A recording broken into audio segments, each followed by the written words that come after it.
Maren Kessler first noticed the footprints behind her house during a quiet winter morning when heavy snowfall covered everything in a cold white blanket. The ridge beyond her property looked perfectly untouched, except for one clean line of impressions moving steadily toward the distant trees. The trail unsettled her deeply because no one in her area walked outside during storms that intense without a clear reason. She studied the prints carefully and realized they appeared after snowfall ended shortly before sunrise, which meant someone approached her home at night. Before we begin, tell me, where are you listening from and what time is it there? Maren was 34 and worked nights as a dispatcher at a regional transport office, which made her schedule unusual and her mornings slow. She planned to fix a cabinet hinge, then collect supplies from town before resting again for her shift later. Those simple plans changed immediately because the trail looked purposeful and surprisingly close to her back door. The prints looked too narrow for heavy boots and too deep for someone moving quickly during freezing winds. She stepped beside the nearest track and felt her nerves tighten when she saw how evenly spaced the impressions appeared across the yard. Most locals took uneven steps during storms, which meant this person moved carefully with deliberate control. The trail ended sharply at the tree line without showing any return path, which frightened her because the snow past that point remained perfectly smooth. She backed away from the pattern and realized nothing about the scene made sense with normal winter behavior. Inside her home, she checked her small deck camera, which only covered part of the yard but recorded through the entire night. Hours of quiet snowfall passed until roughly 3 in the morning when the motion sensor activated for a short moment. A tall shadow crossed the far side of the frame before vanishing again without any trace. The movement looked too controlled to match wildlife because the height stayed constant and the pace looked steady. She saved the clip and replayed it until the unease grew too heavy to ignore. She called her friend Rowan Harker, who lived near the ridge and often helped during search operations when people went missing in harsh weather. Rowan arrived quickly and examined the prints with a serious expression that told her he found the situation unusual. He crouched near the first impression and traced its outline with a gloved hand before explaining that the inward toe angle suggested someone placing weight inconsistently. Rowan followed the line toward the trees and stopped at the exact point where the trail ended. He pushed lightly against the snow beyond the final print and confirmed it had not been disturbed at any point during the night. He studied both sides of the ridge for signs of branches sweeping away tracks, although none appeared. He told Maren that disappearing trails usually meant someone walked backward carefully, but admitted the spacing did not match that pattern. Inside the house again, Maren reviewed the footage while Rowan inspected the deck. She noticed a faint metallic scrape sound in the recording moments before the shadow moved across the frame. Rowan called her outside because he found a fresh scratch across the latch of an old metal storage chest that sat near the corner of the deck. The mark angled upward, as if someone tried lifting the latch with a thin metal object during the night. Maren photographed the mark and shared the images with Rowan, who believed the scratch suggested attempted access rather than vandalism. He returned with a local officer who arrived with a small measuring kit and noted each detail carefully. The officer explained that the depth of the prints suggested a person of moderate weight moving slowly across the yard. He checked surrounding roads but found only early morning plow tracks, which meant no vehicles passed through overnight. Rowan suggested checking old dispatch logs because people occasionally reported unusual activity near the ridge during previous winters. Maren opened several years of archived notes and found an entry from roughly 2 years earlier describing a lone figure walking near the service road late at night. The caller reported a tall person moving with a slight lean and no visible gear. Officers searched the ridge during that storm, yet found no evidence confirming the sighting. Maren compared the description with the inward angled prints behind her home and felt a wave of recognition settle heavily across her mind. Rowan noted the similar location and similar walking pattern, which strengthened the possibility that the same person returned to the ridge regularly. Maren felt uneasy because the idea of a stranger repeatedly passing near her home during harsh weather frightened her more than she wanted to admit. Rowan helped her install 2 new cameras aimed toward the tree line so they could monitor the ridge more clearly. They tested each angle until both sensors activated correctly under low-light conditions. For 2 quiet nights, nothing appeared, although Marin heard distant cracking sounds from the forest, which she assumed came from shifting ice. On the third night, one camera activated shortly after 2 in the morning and recorded a faint shape moving near the same area where the first shadow appeared. The footage showed a blurred figure with wide shapes near the feet that did not touch the snow directly. Rowan enlarged the frame and recognized the faint outlines of wooden snowshoes used decades earlier by search teams during deep winter operations. Those older frames distributed weight evenly, which allowed travelers to move across deep snow without leaving clear impressions. Rowan believed the clean trail ending occurred because the person stepped briefly without the frames before returning to them near the tree line. This explanation connected every detail, including the earlier sighting and the scratch on the storage chest near the deck. Rowan called a retired ranger who once trained at a remote facility in the ridge and asked about old equipment stored in that area. The ranger confirmed that several sets of snowshoes and winter tools were left behind when the training site closed many years earlier. He also mentioned sporadic reports describing a solitary figure spotted during storms, although none were ever confirmed. During the following days, Marin felt unsettled whenever she stepped outside, even during daylight, because the idea of someone moving silently through the ridge felt unnerving. She heard small disruptions in the forest that did not match common animal patterns, although nothing appeared during daylight hours. Rowan recommended walking the ridge carefully during afternoon sunlight to check for signs of movement beyond the tree line. They searched several trails and discovered 2 old posts partially buried under snow that looked like remnants of outdated training markers from the former facility. Rowan believed someone living off-grid or traveling seasonally might still use parts of that area during harsh winter periods. They also discovered faint, shallow indentations far from Marin's yard, although the shapes were too wide to match normal footprints. Rowan believed those shapes formed from wooden frames pressed lightly against snow. Back at the house, Marin examined the 6-second clip again, and this time noticed that the figure carried something near the right hand. The shape looked narrow and long, which could match a metal tool or an old walking pole used during cold weather travel. She studied the angle of the object and realized it resembled something used to test snow depth during severe storms. Rowan identified the item as similar to older rescue probes used decades earlier to locate unstable ground. This new detail made her realize the person might not have approached her home with harmful intent, but rather out of habit or confusion. Rowan pointed out that people living off-grid sometimes grew reliant on routines and might check structures for supplies during difficult winters. The scratch on the latch suggested the individual attempted to lift the chest quietly, which supported that possibility. Days passed with minimal activity, although Marin felt the presence of something watching her property during quiet nights. She occasionally saw faint shadows shifting at the edge of the ridge, although the cameras captured only irregular light reflections from drifting snow. Rowan visited often and helped adjust the angles of the cameras to cover darker corners of the yard. During one late evening, Rowan noticed a faint pattern in the snow near the ridge, resembling a half circle pressed lightly into the surface. He believed the shape matched the edge of a wooden snowshoe frame used to pivot direction while reducing track visibility. The pattern confirmed someone moved along the ridge again, although no clear prints appeared. Marin felt relieved that the person did not approach the deck this time, but also unsettled because they still traveled silently with clear awareness of her property.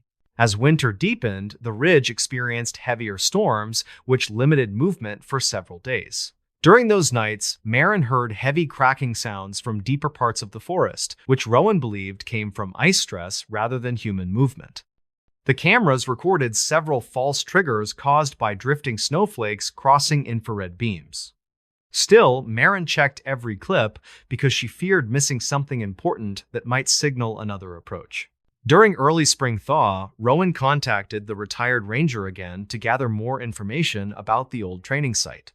The ranger remembered that one trainee disappeared briefly during severe winter many decades earlier and reportedly survived alone for several days before returning with noticeable behavioral changes. The ranger clarified the details remained speculative because no formal report confirmed long-term isolation after that event.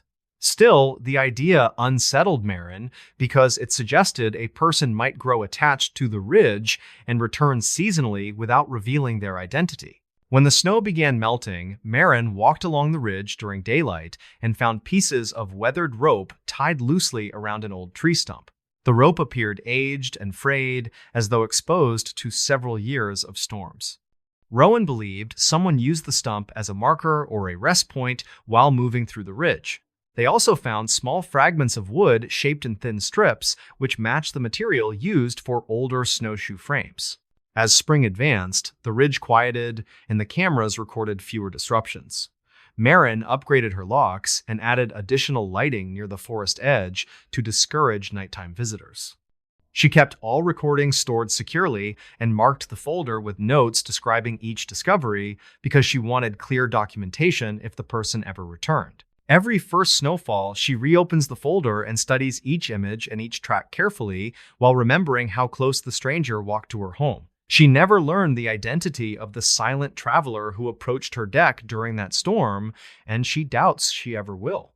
Still, she believes some people choose quiet roads between towns because they no longer feel connected to ordinary life. She tells trusted friends that the ridge carries its own shadowed history and that winter sometimes reveals travelers who prefer not to be seen. In this new story, the official weather report later described that night as one of the worst blizzards in 20 years for that region. Wind pushed snow horizontally across streets and buried cars in drifts before midnight, while emergency services logged dozens of stalled vehicle calls. In an aging apartment block on the edge of town, one tenant watched the storm from his second-floor window. According to later statements, that was when he saw a figure standing right outside the glass.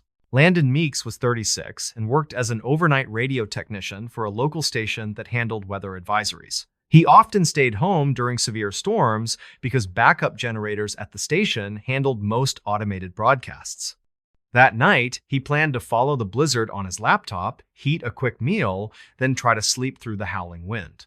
His building was older but sturdy, with thick walls that usually kept out the noise. His second-floor unit faced the rear parking lot, which sloped down toward a narrow tree line and an old storage building. A metal fire escape ran along the back of the structure, though his own windows were not directly next to its steps. Landon knew the layout well because he had lived there for 3 years without any major issues. Reserved and practical, he liked that the building stayed quiet even when storms made other neighborhoods chaotic. By late evening, the town emergency feed reported multiple road closures, and police advised everyone to stay inside unless absolutely necessary. Landon listened to scanner chatter while watching snow twist wildly in the glow of the parking lot lights. Gusts slammed against the siding and made the glass hum in a low, vibrating tone that reminded him how thin the panes really were. He double-checked his locks more from habit than fear. Sometime after 1 a.m, as wind intensified and visibility dropped, a brief power flicker hit the building without fully knocking it offline. Landon glanced at the window automatically, expecting to see only darkness and streaking snow outside the glass. Instead, he saw the clear outline of a person standing almost chest height with the bottom frame, motionless in the swirling white. For several seconds, his mind refused to interpret the shape correctly. Whoever stood there appeared much too close, as if balanced on some unseen platform level with the sill. The figure wore a dark hooded coat crusted with snow and seemed to lean slightly forward, face nearly touching the window.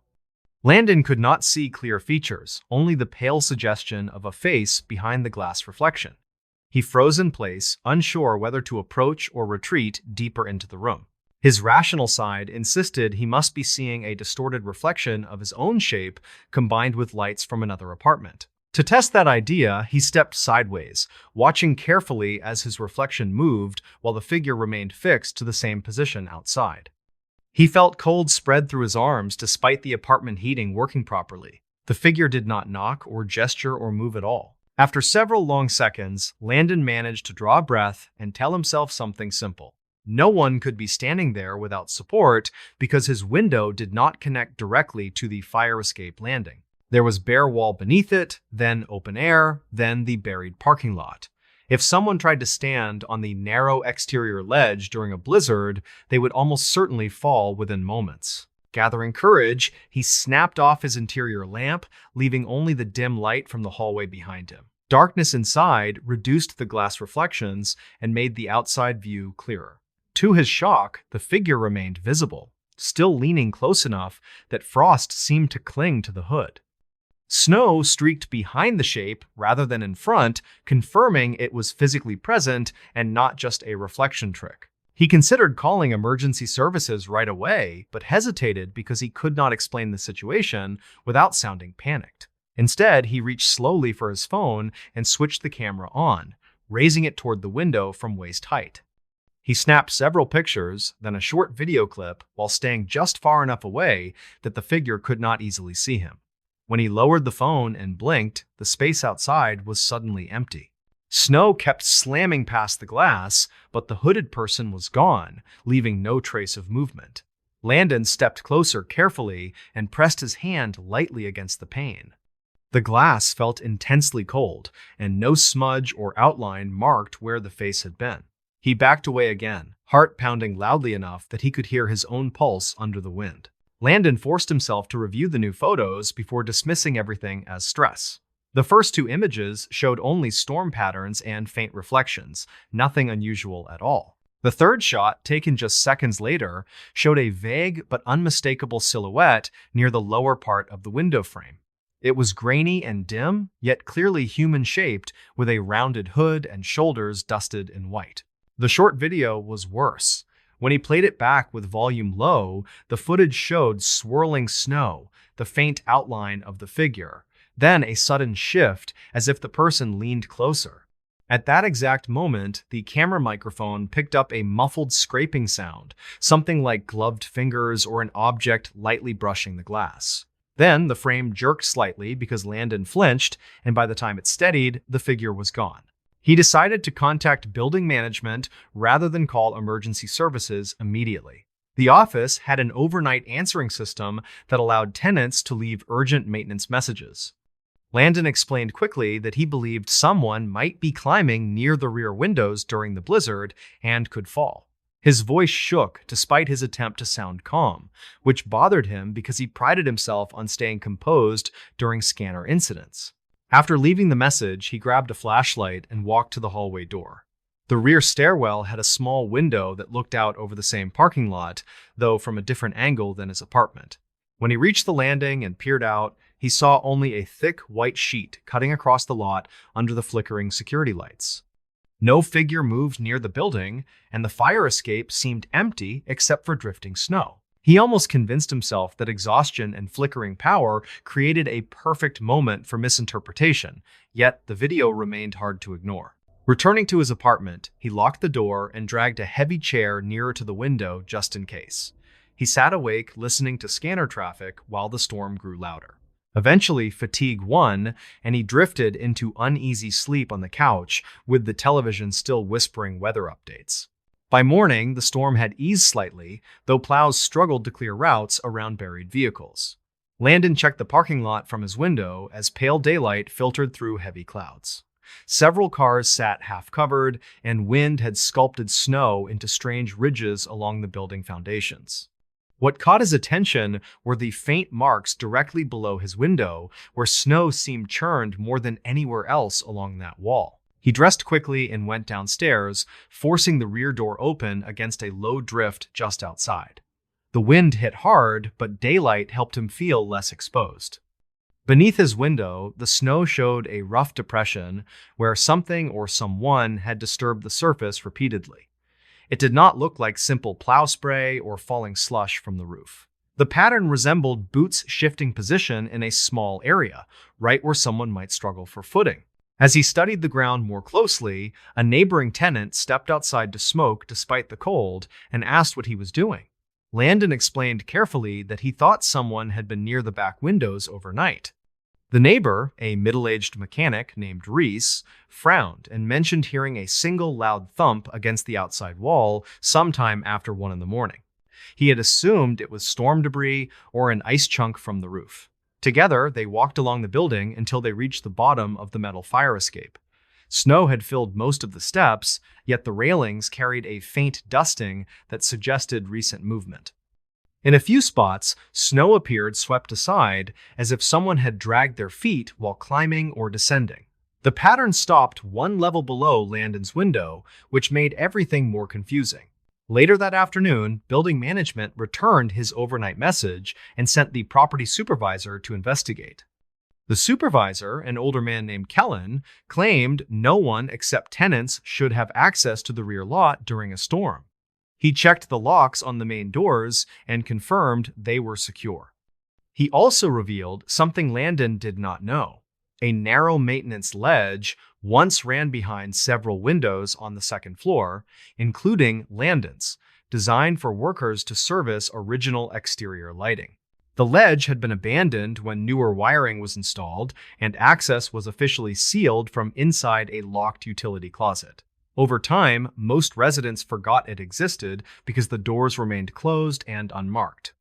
If someone managed to force that closet door open, they could reach the ledge and stand almost directly in front of Landon's window. The idea disturbed everyone involved because almost no one should know the ledge existed at all. Kellen inspected the utility closet located halfway down the second-floor hallway. The lock showed no obvious damage, though the door frame had a faint scuff near the latch that he did not remember seeing before. When he opened the closet and shined a flashlight inside, a narrow metal hatch appeared on the far wall. Dust coated most surfaces, yet the area directly around the hatch showed streaks where something had brushed the surface recently. They opened the hatch carefully. A wave of icy air entered the closet, carrying fine snow blown under the metal lip. Beyond the hatch lay a narrow ledge just wide enough for a person to stand sideways while gripping a rusted railing. Snow had piled unevenly across it, but one section directly outside Landon's window looked more trodden than the rest. Faint boot-shaped compressions suggested someone had indeed stood there during the storm. Kellen closed the hatch quickly and decided to call the non-emergency police line for a welfare and security check. Officers arrived later that day once road conditions improved enough for patrol cars to navigate most streets. They photographed the boot impressions on the ledge and the scuffed area near the closet latch. Landon provided his photos and video along with the approximate time of the incident. The officers treated the situation seriously, especially given the dangerous weather. One officer mentioned a report from earlier that night about a stranded driver whose vehicle had been abandoned several blocks away. Dispatch logs showed that the call dropped before responders could confirm the driver's location. The car was later found half buried near an alley entrance, with driver's side door left slightly open. No footprints remained nearby because ongoing snowfall erased everything quickly. Investigators considered the possibility that the person at Landon's window might have been the missing driver seeking help. That explanation sounded reasonable at first, yet some details still unsettled Landon whenever he replayed the recording. The figure never knocked or signaled, choosing instead to stand extremely close and lean toward the glass. There was no attempt to reach the frame with bare hands, only that faint scraping sound at the moment it moved closer. One officer suggested the person might have been disoriented, possibly suffering from early hypothermia, and no longer thinking clearly enough to ask for help. During the following days, officers canvassed nearby properties and checked clinics and shelters for anyone reporting frostbite or exposure injuries. No obvious match emerged for the missing driver or the unknown figure. Eventually, the case moved into a low-priority status, filed as an unresolved welfare check connected to possible storm-related distress. Still, the building supervisor kept the maintenance hatch bolted and reinforced, and he installed a heavier lock on the utility closet door. Landon tried to return to normal routines, though his sleep changed noticeably. He began checking the window repeatedly every night whenever wind grew stronger than usual. The ledge remained buried in snow for weeks, and no new prints appeared on the narrow surface. Yet he sometimes woke suddenly convinced that someone watched from the other side of the glass. Each time, he forced himself to look and found only storm clouds or quiet darkness. Months later, during early spring, the regional station produced a brief segment on the blizzard, gathering stories from different residents about strange power surges and rescue operations. Off-air, one of the producers mentioned a cluster of calls received that night from people who thought they saw figures near their windows.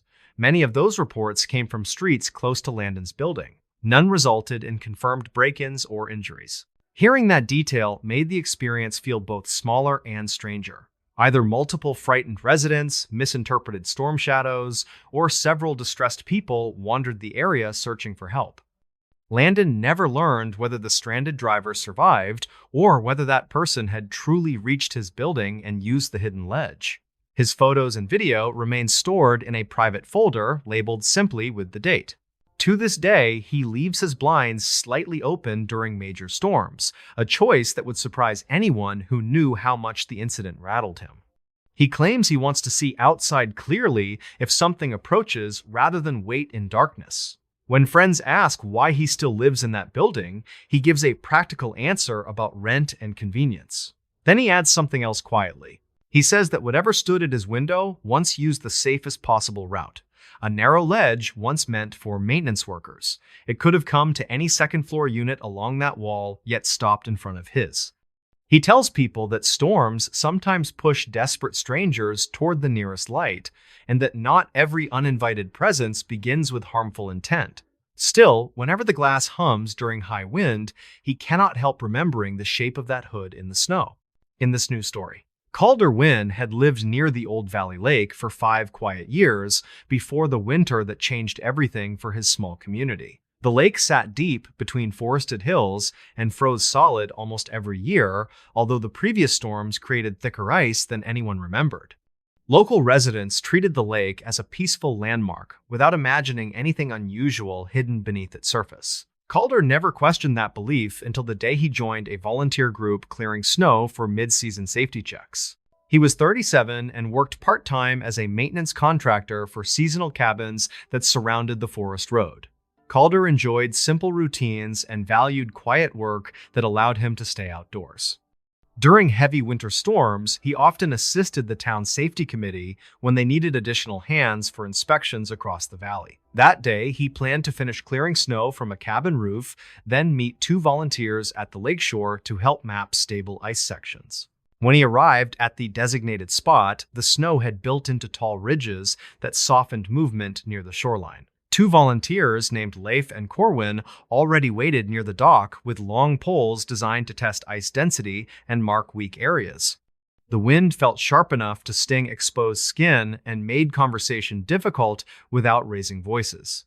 Calder grabbed an extra pole and followed them across the cleared path toward the center of the lake. The volunteers moved steadily while checking the surface and updating a small chart with simplified risk codes. Calder tested several points and felt the pole rebound sharply from thick ice that showed no sign of cracking. He took comfort in the idea that the lake remained stable despite turbulent storms during earlier weeks. After nearly an hour of slow progress, they reached a large, unmarked section where ice dipped slightly, creating a faint hollow. Calder crouched lower and brushed loose snow aside with gloved hands, revealing patches of translucent ice. Something darker seemed to rest several feet beneath the frozen surface, though he could not identify its shape from that angle. He signaled for the volunteers and asked if any equipment had been dropped during previous seasons. Corwin shook his head and explained that nothing heavy should lie under that part of the lake. Curious and cautious, they cleared more snow until a wide circular area became visible, showing an unusual distortion beneath the ice. The dark mass appeared irregular rather than solid and seemed to contain varied shapes within a shared outline. Calder pressed both hands lightly on the surface and felt an unexpected vibration move faintly through the ice, as if something below responded to shifting weight. The sensation unsettled him instantly because frozen lakes rarely carried any noticeable movement without strong external pressure. Leif suggested drilling a small test hole for clarity since the ice thickness appeared sufficient to support them without direct risk. Calder agreed reluctantly because the area felt strange and he wanted a clear explanation before dismissing the discovery. Corwin retrieved a hand auger from their supply sled and began drilling in slow circles until water rose through the narrow opening. The dark shapes below became clearer, but not enough to identify fully. Calder leaned closer and squinted through the open water patch. He saw multiple slender lines arranged in patterns that resembled densely tangled branches. Something about the spacing looked unnaturally uniform, which made him suspect human-crafted material rather than natural debris. He called Rowan, a seasonal ranger known for handling unusual findings across the valley, and asked him to inspect the area as soon as possible. Rowan reached the lake an hour later after navigating icy roads that still carried leftover drifts from recent storms. He studied the cleared patch for several silent moments before asking where the first glimpse occurred. Calder pointed to the slight dip in the ice and described the strange vibration he felt earlier. Rowan pressed both palms against the surface, then nodded slowly with a troubled expression that Calder rarely saw. The ranger explained that several decades earlier, an old research group conducted winter experiments on the lake using weighted frames for structural measurements. Those frames were believed removed before the program shut down, although some records suggested missing equipment never recovered. Rowan suspected the shapes might be remnants of that project, but he acknowledged the pattern still looked wrong for industrial frames. He suggested expanding the cleared area for better visibility, but warned them to move carefully. They widened the circle until an irregular structure became visible beneath the ice. It looked larger than expected, with sections resembling lattice timbers arranged too closely to remain natural. Calder felt a sharp unease rise as he realized the shapes extended far beyond the initial patch, suggesting a significant object rested beneath the frozen surface. The volunteers stepped backward slightly as tension grew around them. Rowan decided to contact the town office for permission to lower a small camera through the drilled hole. The device arrived later that afternoon, along with 2 additional safety team members. They attached the camera to a weighted line and lowered it slowly into the frigid water. The screen displayed shifting snow particles and dark water before settling near the object. What appeared next caused everyone to fall silent. The camera revealed multiple collapsed beams arranged around a larger central structure. The formation looked like a partially sunken elevated platform rather than scattered debris. Soft sediment covered parts of it while other sections remained exposed. Calder felt his throat tighten as the camera panned toward a corner where something unexpected appeared. A set of parallel rods extended outward through the beams in a pattern resembling ladder rungs. Rowan studied the image and stated that no research equipment from earlier decades used ladder-style components underwater. The design looked more consistent with collapse of a small surface structure that had fallen through early thin ice before freezing solid. That possibility worried him because no reports mentioned missing platforms in lake records. He requested that the camera continue moving and capture additional angles. When the device shifted deeper, it revealed something shaped like a hatch frame made from thick metal partially buried in sediment. The discovery shocked everyone because hatch frames typically belonged to enclosed environments rather than open lake structures. Corwin suggested possibly an old research chamber, although Rowan disagreed because the proportions differed from known models. They watched silently as the camera moved closer to the frame. Within the frame appeared a dark interior cavity that extended several feet downward. Sediment covered part of the entrance, yet the cavity looked hollow rather than filled with debris. A round object rested near the inner edge, shaped like a heavy sealed container, approximately the size of a medium storage drum. None of the volunteers recognized the design because it lacked markings except for faint horizontal ridges. Calder asked whether storms could have washed the object into the lake, although Rowan dismissed the idea quickly. The weight and shape did not match items usually carried by seasonal flooding. Rowan believed the frame and container entered the lake simultaneously, possibly due to collapse of a structure that had not been documented. The theory raised more questions than answers, especially regarding historical records. They retrieved the camera and secured the hole before returning to the lakeshore. Rowan promised to contact regional authorities who specialized in retrieval of submerged structures. Calder remained uneasy because the discovery felt significant and potentially dangerous considering the unknown origin. Night approached quickly and they packed their gear while discussing possible explanations in low concern tones. The following week, a specialized dive team reached the lake, though conditions remained harsh enough to require careful planning. They drilled a wider access hole and lowered equipment designed to retrieve small structures. After several attempts, the team reported the container appeared wedged within the frame and could not be removed without risking further destabilization. They decided to extract the frame first to free the container. Calder watched from a safe distance as heavy machinery secured on a reinforced platform lifted the partially exposed structure from beneath the ice. The frame broke through the surface with loud cracking sounds that echoed across the silent valley. Water surged around the opening while workers steadied the lift lines. When the frame reached the surface, everyone moved closer to inspect it. The structure looked severely corroded, with joints welded in patterns unfamiliar to any of the volunteers. Rowan noted the absence of standard identification plates normally required for research equipment. The ladder-like extension appeared fragile and twisted as if damaged before sinking. They cleared sections of ice around the container and slowly raised it using harnesses. The sealed drum-shaped object emerged coated in thick sediment and showed multiple dents around its upper rim.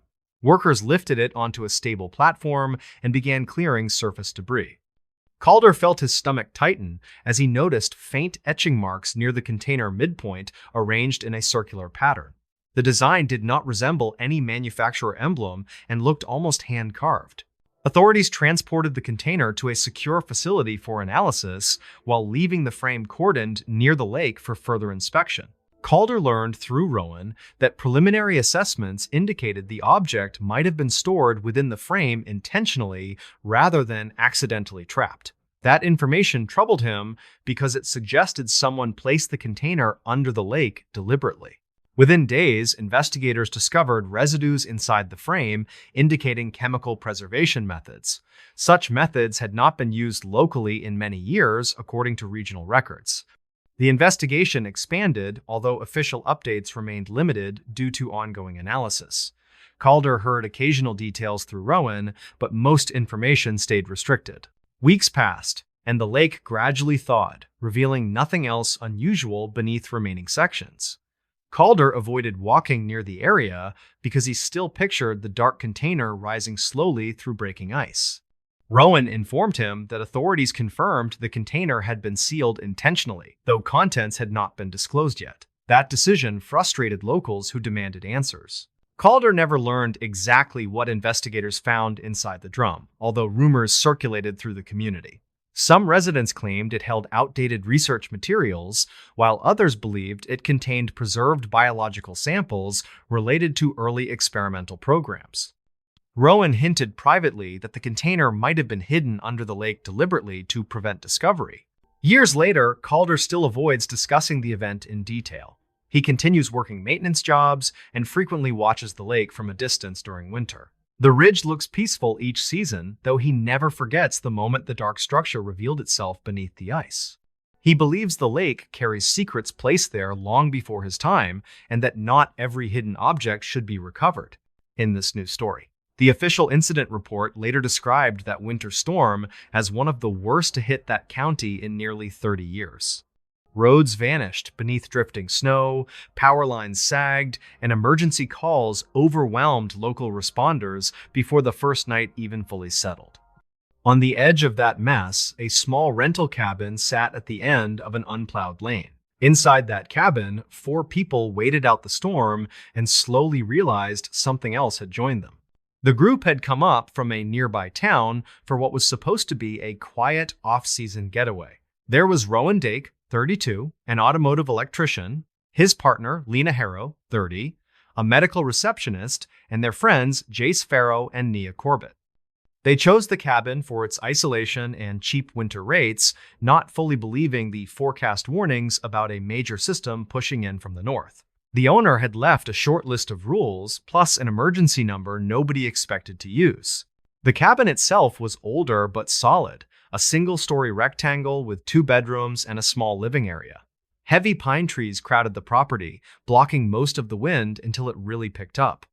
A narrow gravel driveway curved down to the main road, but it was already coated with a thin layer of snow when they arrived. Inside, everything smelled faintly of cold wood and dust, exactly what they expected from a seasonal rental. They spent the first afternoon stocking the pantry and stacking firewood near the stove, treating the approaching storm like a mild inconvenience.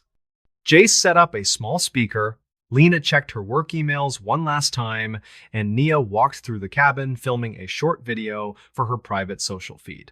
The mood felt relaxed and slightly excited, with everyone commenting on how cozy the place would feel once the snow started falling. None of them realized that by the next night, those same walls would feel more like a barrier than protection. The storm intensified faster than predicted, moving from steady flakes to whiteout conditions in less than 3 hours. Wind slapped the side of the cabin so hard that the old window frames rattled in a deep, vibrating rhythm. They lost cell reception just after 8 in the evening, although the power stayed on. Rowan checked the radio and confirmed that multiple roads were already closed, including the route they used to reach the cabin. By 10, the lane outside had completely disappeared under blowing snow. The only visible reference was the faint shape of the woodpile near the side door. They built a fire and tried to treat the forced isolation like part of the adventure. Lena read aloud from an old paperback while Nia and Jace played a slow game of cards at the small table. Rowan checked the windows periodically, more from habit than actual concern, and saw nothing but swirling white.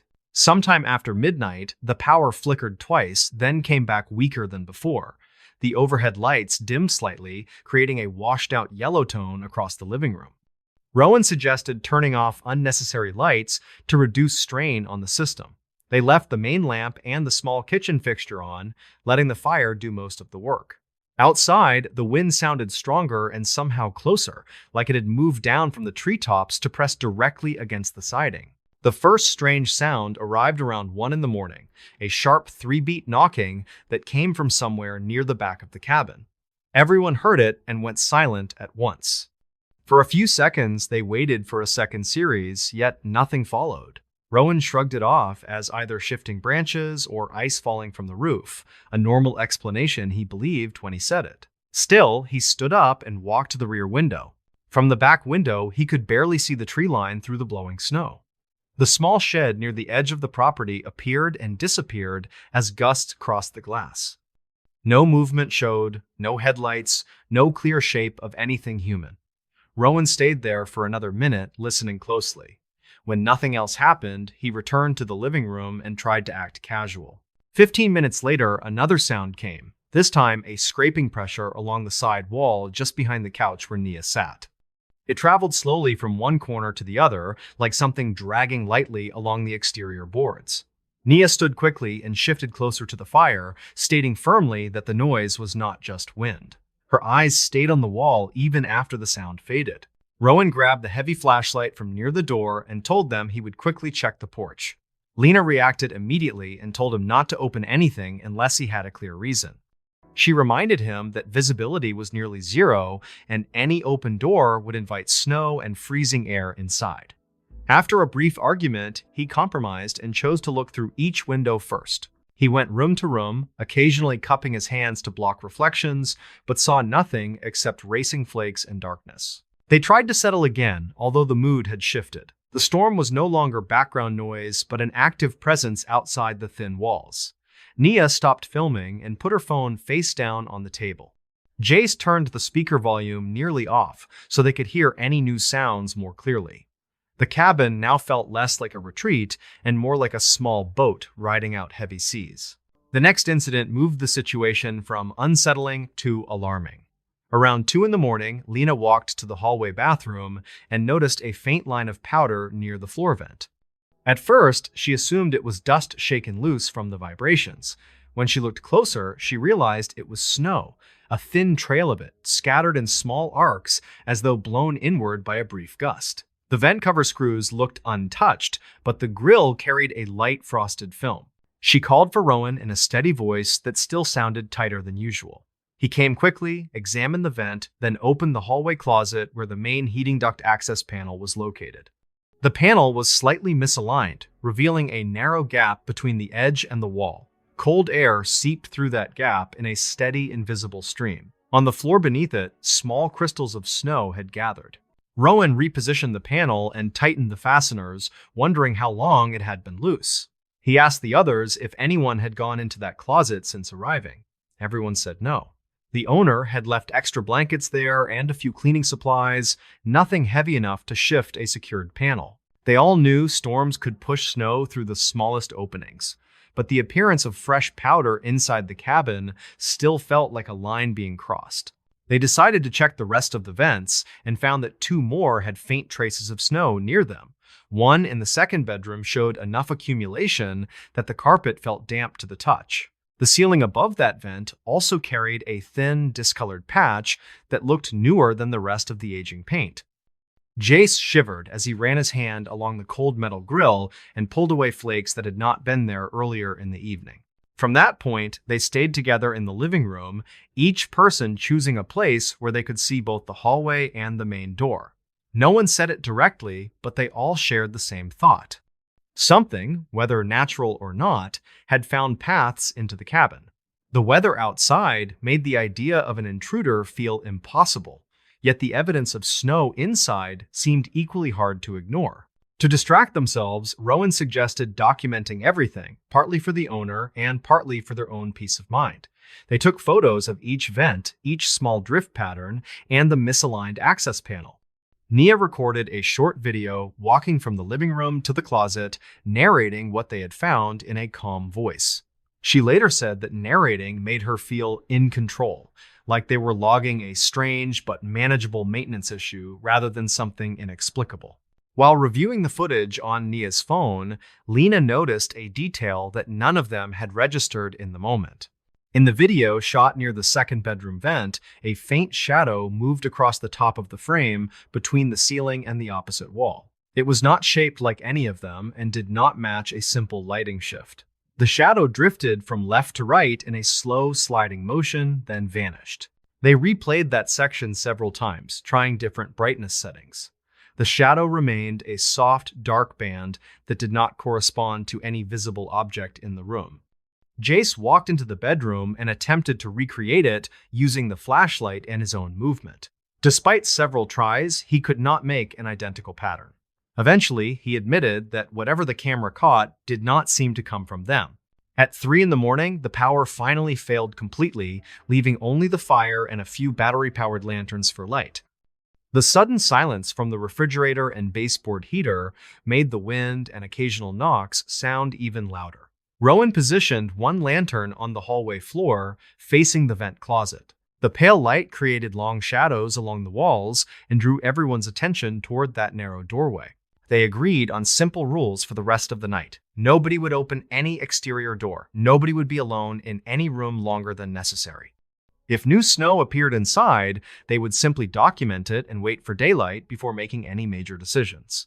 It was a practical plan that still left each of them feeling strangely exposed. At some point near 4, Lena dozed off in a chair, waking sharply when she felt an intense cold against her feet. Her blanket had slipped slightly, and the floor tile beneath her socks felt almost icy. When she looked down, she saw a thin silver line of frost stretching from the baseboard near the hallway toward her chair. It had not been there before she closed her eyes. The frost followed a jagged path, not straight, almost as if it had grown across the floor rather than fallen onto it. Her shout brought everyone fully awake again. Rowan knelt to examine the frost and saw that it formed a delicate pattern branching in small offshoots. It resembled ice forming on a pane of glass more than ordinary tracked snow. The source appeared to be the narrow gap beneath the hallway closet door. When he touched the door surface, it felt colder than the surrounding wall, as if something chilled pressed against it from the other side. They considered wedging towels along the threshold to block whatever draft existed, yet none of them wanted to touch the door directly. Finally, Rowan steadied himself and opened it quickly, half expecting a rush of cold air or a loose panel to fall. Instead, the closet interior looked exactly as before, shelves stacked with folded blankets and a small plastic bin of cleaning supplies. The access panel remained tightly fastened. The frost on the floor, however, stayed unchanged even after several minutes. Rowan shined the lantern directly along the pattern and noticed small crystals still forming at the outer edges.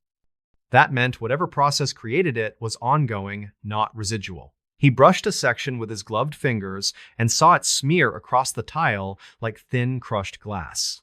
Underneath, the surface felt normal, not damaged or cracked. At that moment, something heavy struck the outer wall near the front of the cabin, hard enough to rattle a picture frame and shake dust from the ceiling. Everyone flinched. The sound came again, slightly farther along, like a slow-moving impact traveling from one corner to the other.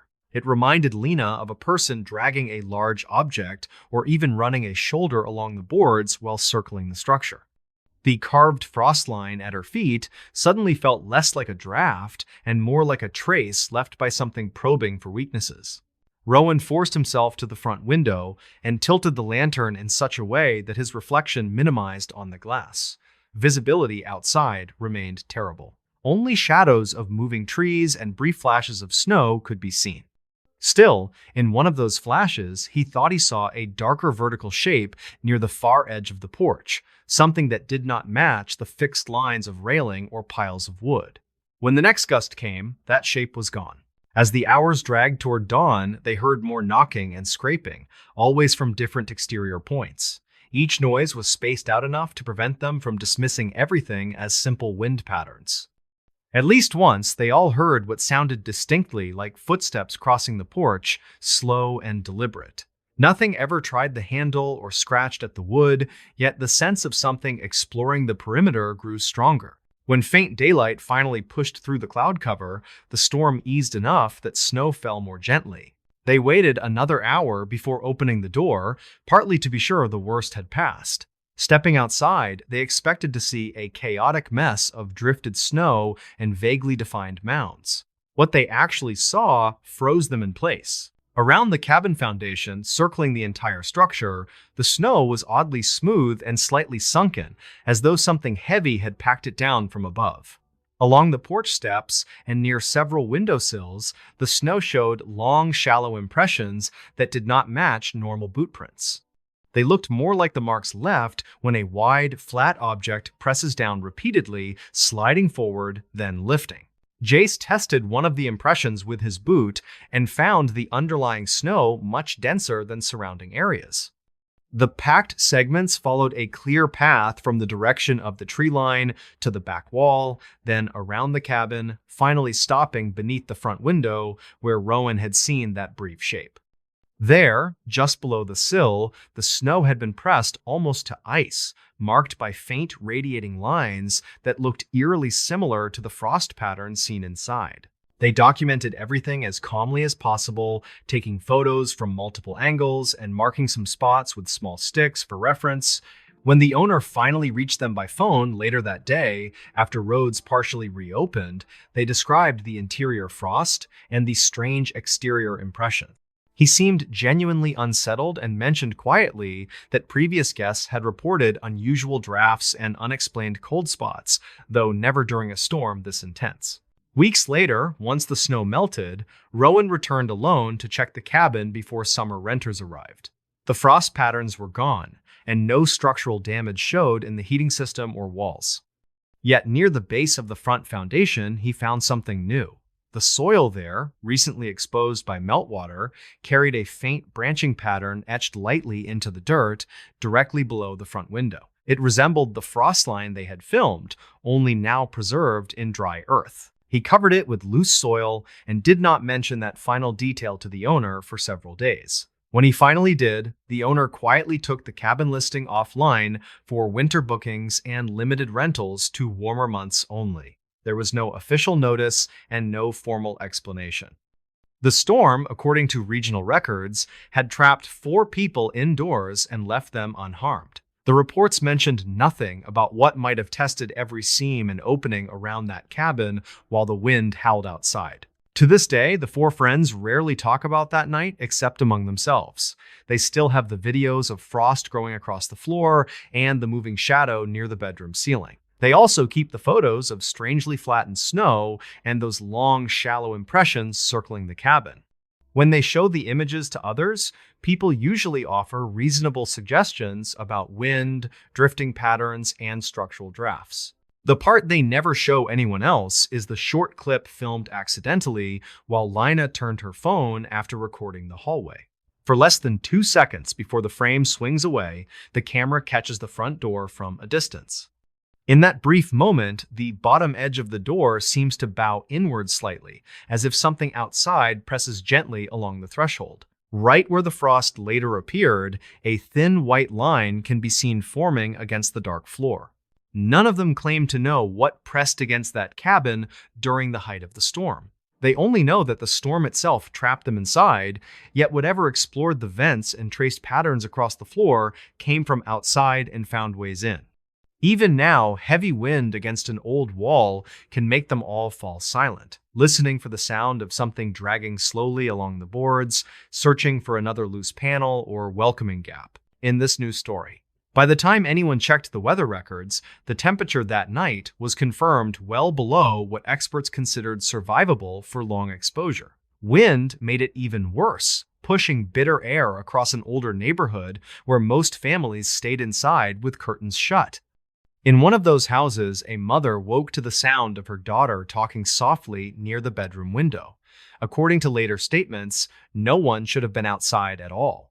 Narina Cade was 33 and worked as an overnight inventory clerk at a regional warehouse, which kept her schedule unpredictable. She shared a small single-story house with her 7-year-old daughter Mara on a quiet dead-end street. The house belonged to her late aunt, and Narina appreciated the low costs even though the insulation was poor during harsh winters. That season was colder than usual, with the local station warning residents repeatedly to stay indoors after dark. On the night everything happened, Narina took a rare evening off because the warehouse closed early for system maintenance. She cooked a simple dinner, helped Mara with basic reading practice, then let her watch a cartoon while snow built outside. Weather alerts crawled along the bottom of the television screen as temperatures dropped closer to dangerous levels. Narina double-checked the doors and windows before they both went to bed.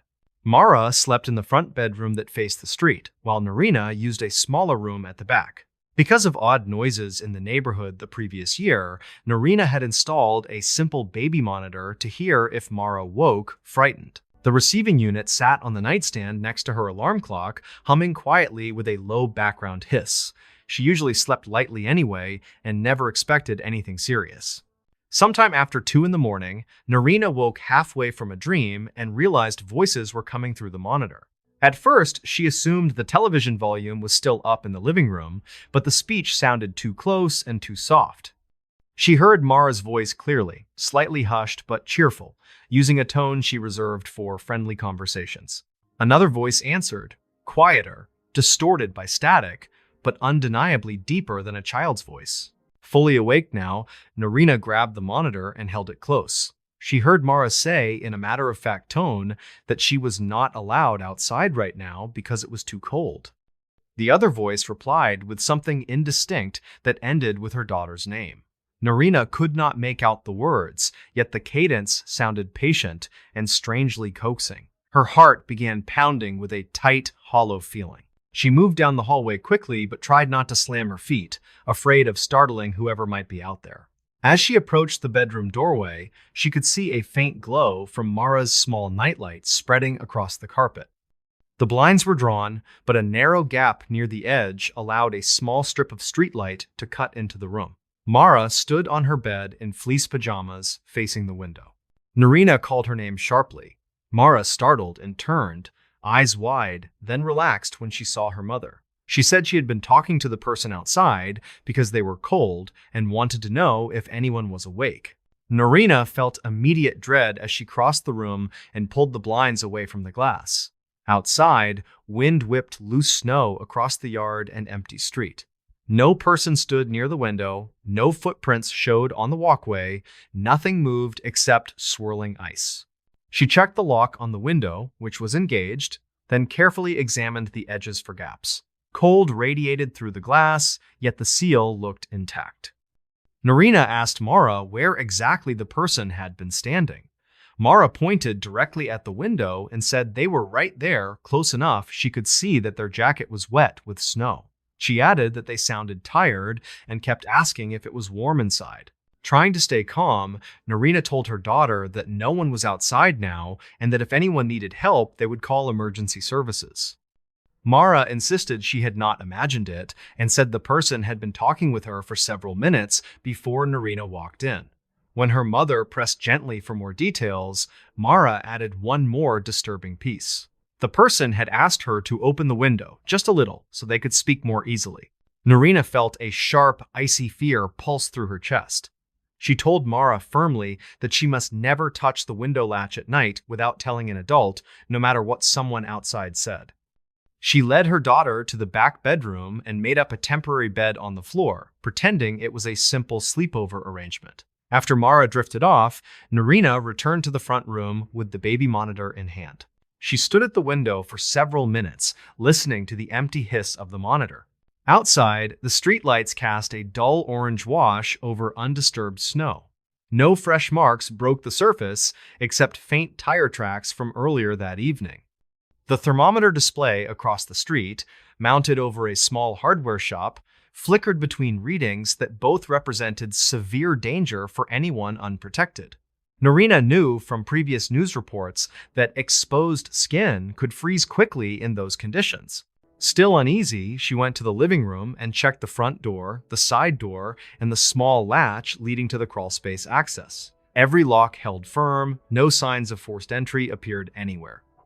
She considered calling emergency services, but hesitated, unsure how to explain that her child had spoken through a closed window to a person who left no prints. Finally, she called the non-emergency line and reported a possible prowler, emphasizing the temperature and the fact that a child had been approached. An officer arrived about 30 minutes later, his vehicle crawling carefully along the icy street. Narina watched him through the peephole before opening the door as far as the safety chain allowed. She explained what had happened in careful detail while he listened with a neutral but attentive expression.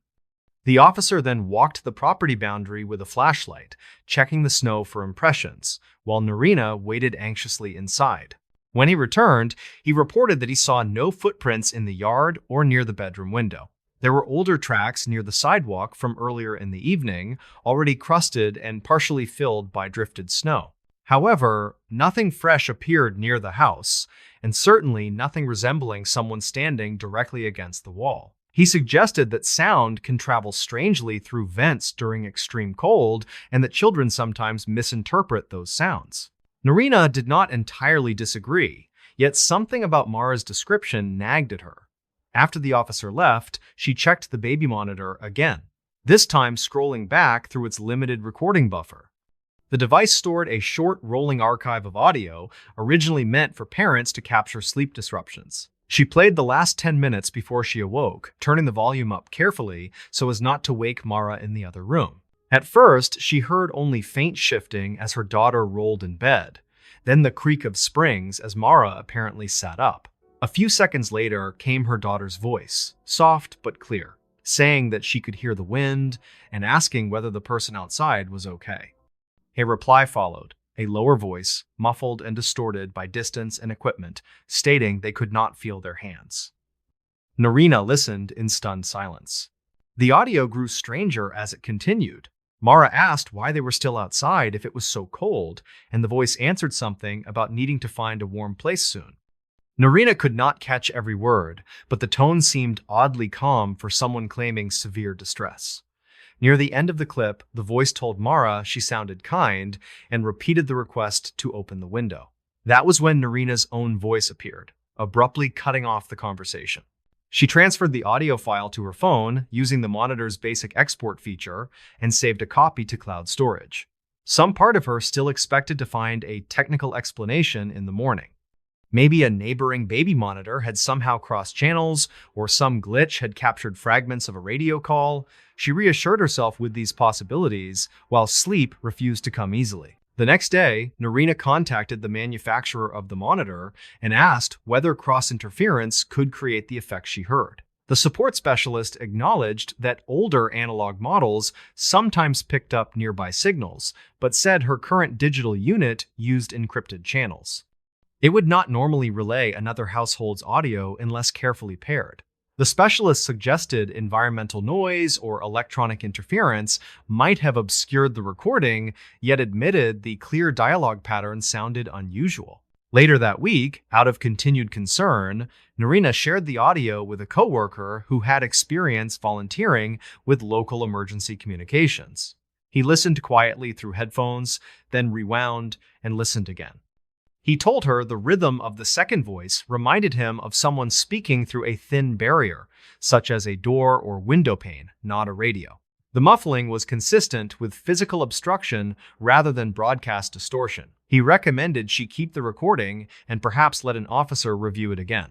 Around the same time, Narina learned from a neighbor that a man in the next subdivision over had been reported missing during the same cold snap. He was last seen leaving a friend's house on foot after refusing a ride, insisting his home was within walking distance. Temperatures dropped rapidly during that period, and his failure to arrive home triggered a search. The missing person alert circulated through local channels, though official details remained limited. Narina could not shake the possibility that the voice speaking to her daughter might belong to that individual, even if the physical evidence did not match. She reached out to the investigating officer and offered the audio file, making it clear that she understood it might ultimately prove unrelated. The officer accepted the file and later confirmed that investigators had listened closely. They could not positively identify the voice from the recording alone. More troubling, the search area for the missing man did extend across several streets near Narina's house. Teams used dogs and infrared equipment to sweep wooded strips and drainage paths that might shelter someone from the wind. They found several areas where tracks had partially filled with snow, but nothing conclusive. Eventually, as days passed without discovery, the operation scaled back, leaving only occasional patrol checks. Weeks later, the body of a man matching the missing person description was found in a narrow ditch near a commercial lot, some distance from Narina's street. An official statement noted that he appeared to have succumbed to exposure the same night she heard her daughter's conversation.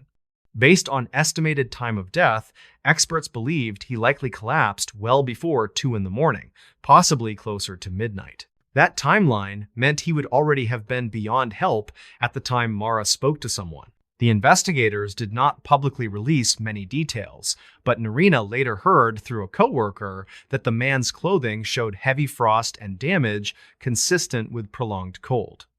His hands were reportedly ungloved, with skin injuries that matched desperate contact with hard surfaces. There was no evidence he had approached any particular house that night. No matching footprints were reported outside occupied homes, including hers. This information left Narina with a distressing gap between official facts and her own documented experience. Her daughter, calm and clear, described a person standing directly outside the window, asking to come inside. The monitor recording captured a voice that matched the urgency of someone in serious distress, yet search data suggested the known missing person was already far away and unresponsive at that time. The voices should not align with any living visitor. Narina eventually consulted a technician who specialized in security systems and showed him the audio file. He examined the waveform and pointed out irregularities in the background noise, saying it almost resembled 2 different sound environments layered together. One layer carried indoor hum and familiar room sounds. The other carried a faint hiss that did not match typical radio static. He said it reminded him of low wind noise recorded from just outside a window. Despite that analysis, there remained no proof that anyone physically stood outside her house that night. The undisturbed snow, the lack of footprints, the sealed window latch, all argued against a real person at the glass. Yet Mara's account never changed. Whenever gently asked about the event, she described the same details. The wet jacket, the tired voice, the repeated request to open the window just a little. Over time, Narina replaced the baby monitor with a more advanced camera system that included both audio and video for Mara's room. She also installed a simple motion-triggered light beneath the front window and added extra insulation around the frame. Winters continued, sometimes harsh, sometimes mild, but she never again heard unknown voices through the monitor. Mara moved to a different bedroom as she grew older, and the front room eventually became a storage space. Still, on particularly cold nights, when the air outside takes on that same bitter sharpness from the year of the incident, Norina sometimes stands at the front window and watches the quiet street. She feels the glass vibrate faintly with each gust of wind and remembers her daughter's small voice saying she was not allowed to open it. In a private folder on her phone, she still keeps the audio file, fully aware that anyone listening might offer rational explanations. What remains hardest to explain, even years later, is a final detail that seems minor yet continues to bother her. The morning after the incident, she noticed a small patch of condensation on the inside of the window, shaped roughly like a partial handprint at a child's eye level. She wiped it away, assuming it came from Mara's breath against the cold glass.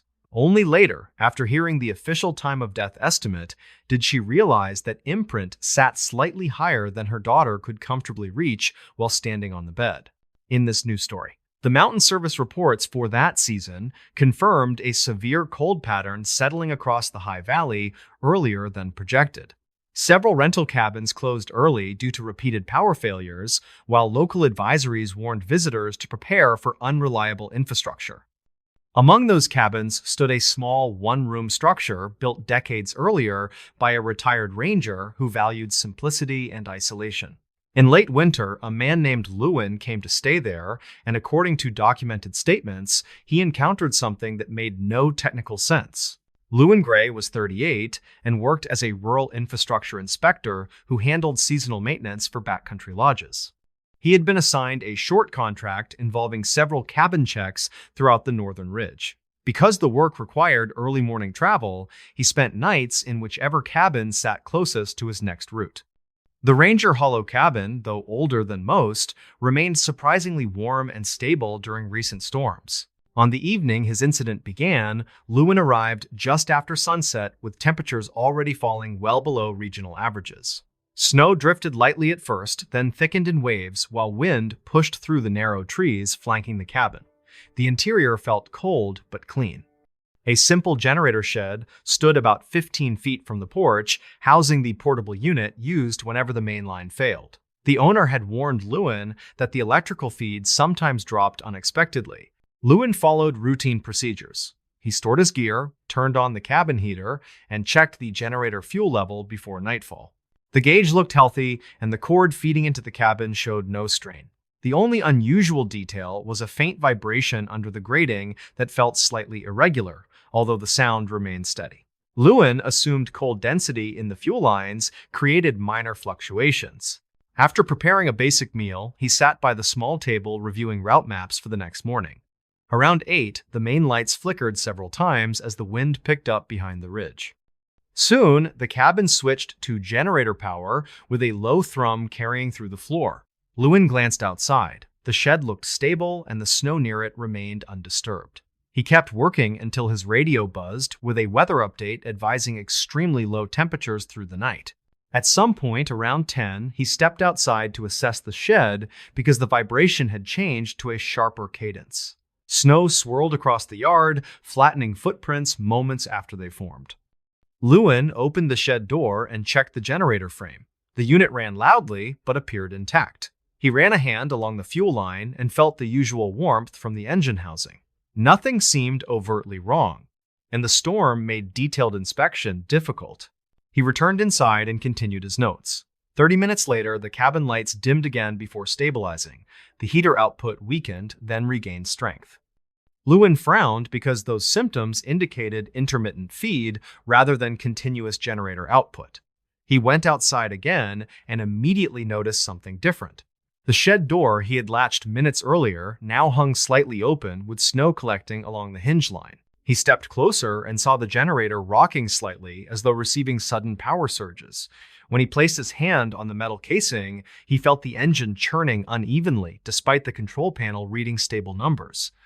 The movements did not match any malfunction he had encountered in training or field reports. Concerned about potential overload, he powered the unit down and unplugged its main cord to let it reset. The engine sputtered for a moment, then fell silent. Lewin unplugged the connector completely and ensured the ignition switch shifted to off.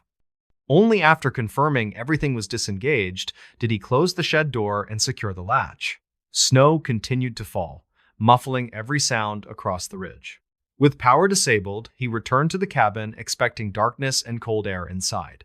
Instead, he found the lights still glowing at normal brightness. The heater fan continued cycling. The table lamp he had turned on earlier remained steady. For a long moment, Lewin stood motionless, staring at the illuminated cabin, convinced he had misjudged something obvious. He walked to the breaker panel and checked each switch. The indicators confirmed the cabin was drawing power from the auxiliary line, the same one he had just disconnected. He stepped back outside and trudged through the snow to the shed again. Even through the drifting white, he could see faint movement from within. When he opened the door, the generator engine was running at full intensity despite the unplugged cable lying beside it. The ignition switch remained in the off position, yet the machine surged as if receiving an external force. Lewin touched the casing again and felt heat building faster than expected. Alarmed by the possibility of a fire hazard, he removed the fuel cap cautiously and released internal pressure. The engine should have stalled immediately once deprived of proper fuel flow. Instead, the vibration intensified briefly, then settled back into a steady drone. Lewin replaced the cap and stepped away, unnerved by the unnatural consistency of the rhythm. Snow gusts swept through the doorway, but the unit did not waver. Back inside, he radioed the regional office, hoping to reach a technician. The line struggled through static until a dispatcher answered. He described the situation with careful detail and stressed the safety risk. The dispatcher requested environmental information, then promised to forward the report to the nearest technician, though she warned that road conditions might delay response. Lewin logged the incident in his notebook, trying to remain calm. The cabin lights flickered several times within the next hour. Each flicker brought a faint shift in the vibration beneath the floor. Lewin realized that the current running into the cabin matched the generator rhythm coming from the shed. That rhythm carried an odd pattern, slightly too regular, yet containing subtle fluctuations that made it difficult to ignore. It reminded him of mechanical breathing. He decided to check the shed once more despite worsening conditions.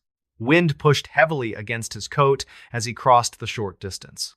When he opened the shed door, the generator continued its unnatural cycle. He removed the cable completely from the generator housing and set it aside. The unit should not influence the cabin without that feed, yet the current inside remained stable. Lewin chose to test the cabin outlet directly. He returned inside, unplugged his small reading lamp, and inserted a simple test meter from his kit. The meter showed a fluctuating but present current inconsistent with any known auxiliary supply. Concerned, he turned off every appliance he could, then powered down the heater. The cabin temperature began to fall, yet the overhead lights remained steady. Shortly afterward, he heard a low thump behind the cabin, like something settling beneath snow. The sound repeated twice with slight variation, like uneven footsteps moving slowly near the shed. Nervous now, he switched off the interior lights to observe the yard more clearly. Faint brightness from the storm reflected off accumulated drifts. Near the shed door, he saw a dark shapeshift briefly before disappearing behind the structure. He considered the possibility of an animal, but dismissed it quickly. No native wildlife moved easily in such storm conditions, especially near artificial structures. With little choice, he stepped onto the porch and used his strongest flashlight to scan the area. The beam washed across the snow, revealing nothing except swirling flakes and the small building silhouette. As he approached, the shed door creaked open slightly despite the heavy latch. He reached out and pushed it fully open. The generator continued running with the same unnatural consistency. The cable remained on the ground. The air inside the shed felt strangely charged, as if a low electrical field pulsed from within. When his flashlight beam passed across the floor, he noticed something new. A faint sheet of frost spread outward from beneath the generator frame. The frost formed a pattern of branching lines extending toward the doorway. As Lewin crouched to examine them, he felt cold intensify near the surface despite the engine's heat. The frost lines pulsed slightly in rhythm with the generator vibration. He backed away, startled by the realization that the frost grew outward rather than melting under the engine's warmth. Something beneath the unit seemed to influence the pattern. He decided to lift the generator slightly to inspect the floor beneath. Using all his strength, he shifted the frame enough to see a small depression in the wooden planks. Within that indentation lay a dark metallic disc embedded into the floorboards, its surface coated in thin ice. The generator feet positioned directly around the disc without touching it. He could not imagine why any cabin builder would place a metal disc into the shed floor. The vibration grew stronger the longer he looked. The frost lines began branching faster. The generator engine surged abruptly with a wrenching tone. Lewin lowered the frame quickly and stepped outside. Through the storm, he saw lights from another cabin flicker in sync with his own, though that building was entirely separate. It felt as though the strange pulse spread beyond his immediate location. With no safe way to resolve the issue alone, Lewin shut the shed door and barricaded it using a wooden plank normally used to secure the porch supplies. The vibration continued, but sounded muffled now, still strong enough to carry through the snow. Back in the cabin, he remained awake, waiting for morning. The lights dimmed repeatedly, though never fully failed. At one point, he felt the floor pulse beneath his boots like a slow heartbeat. At dawn, the storm let up enough for the technician to reach him. The man listened to Lewin's description without immediate dismissal, then inspected the shed carefully. When the door opened, the generator sat silent and cold, exactly as expected after fuel shutoff. The technician checked each component and found nothing unusual. The cable lay where Lewin left it. The floorboards looked normal. The disc had vanished, leaving only a shallow imprint. The technician suggested the vibration came from ice expansion in the boards, a common effect during deep cold. Lewin asked about the frost pattern, but the technician found only standard melt residue. They tested the cabin power, which now showed zero output from the auxiliary line. According to the technician, whatever had run through the cabin overnight no longer existed. Later, reports from the regional office categorized the event as mechanical misinterpretation, possibly complicated by environmental stress. They considered the generator issue resolved because no further anomalies occurred.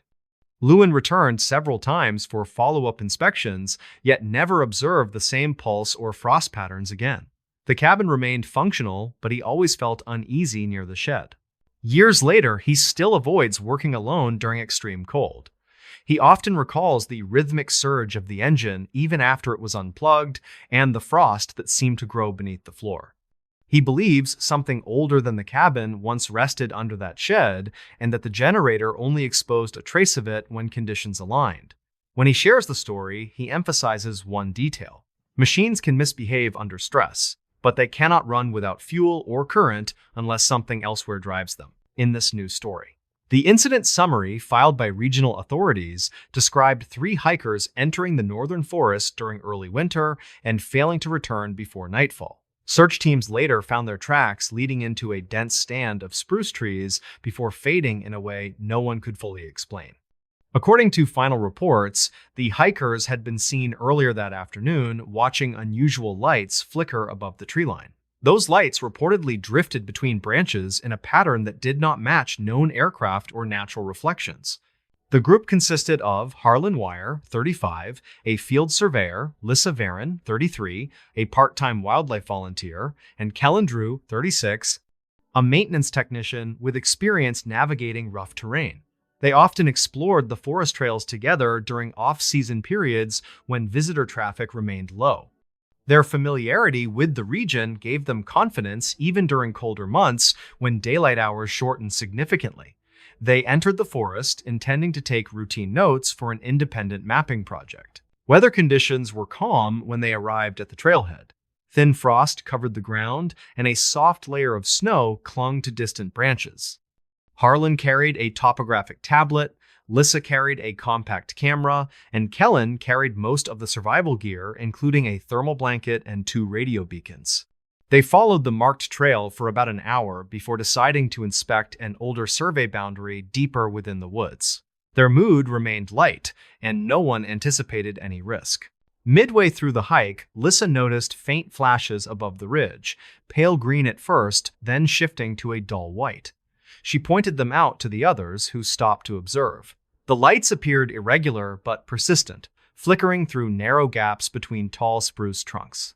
Harlan believed the effect came from sun reflection against wind-shaped ice crystals near the canopy, although the coloration seemed unusual. Kellen suggested the possibility of an aircraft passing above the valley, though no engine noise reached them. As they advanced, the lights appeared again, this time drifting laterally across the ridge with a slow hovering movement. Harlan raised his tablet and marked the approximate direction to cross-check with known trail maps. Lissa took several photos, capturing faint streaks that did not resemble ordinary glare. The group agreed to follow the direction of the lights for a short distance before resuming their survey work. None of them considered that decision dangerous. The forest grew denser as they left the main trail. Fallen branches and uneven patches of snow slowed their pace. Every few minutes, they saw another brief glow between the trees, always slightly ahead of them, always at a consistent height. The lights did not pulse like beacons or scatter like reflections. They moved deliberately, almost patiently, as if waiting for the group to approach. Lissa described them in her notes as soft wandering lights, neither bright nor dim, with edges too sharp for natural illumination. After nearly 30 minutes of continued observation, they reached a clearing bordered by old-growth trunks. The ground dipped slightly, creating a shallow basin lined with frozen shrubs. Harlan checked his tablet and frowned. According to the map, they should not have reached a clearing that size within that section of forest. The coordinates did not match any documented open area. Before they could discuss further, one of the lights drifted above the far edge of the basin, pausing at the height of a tall branch. Kellen approached cautiously and scanned the tree line. The light did not sway with the wind. It held steady and emitted a faint shimmer like cold vapor surrounding a core of pale brightness. When Lissa stepped closer, she noticed several smaller points flickering behind it, aligning in a curved formation that resembled a narrow arc. Harlan whispered that no natural phenomenon behaved that way at such low altitude. As the group moved toward the far side of the clearing, the forest around them grew noticeably quieter. Wind noise faded, leaving only muted crunches of snow beneath their boots. Even distant birdsong seemed absent. Harlan felt a sudden pressure in his ears, similar to altitude change. He adjusted his scarf while noting the odd sensation. Lissa captured another photo, then studied the preview.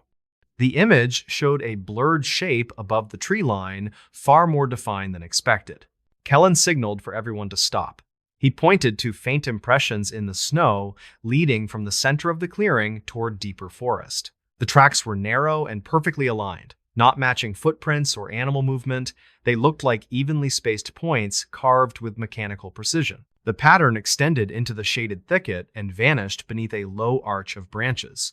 All three hikers felt immediate unease at the sight. Despite the strangeness, curiosity, and a sense of shared responsibility drove them forward. They documented the impressions carefully while noting the direction. As they followed the trail, the strange lights shifted again, descending gradually as if guiding them deeper. Harlan checked his tablet compass repeatedly, concerned by the lack of familiar reference points. The forest no longer matched established map layouts. The deeper they traveled, the more distorted the environment seemed. The air felt heavier and slightly colder. Snow formed unusual shapes near the bases of trees, curling upward instead of settling evenly. Lissa commented that the temperature felt lower than when they entered the forest, despite the time still falling within daylight hours. Kellen toggled his radio beacon, ensuring a constant ping.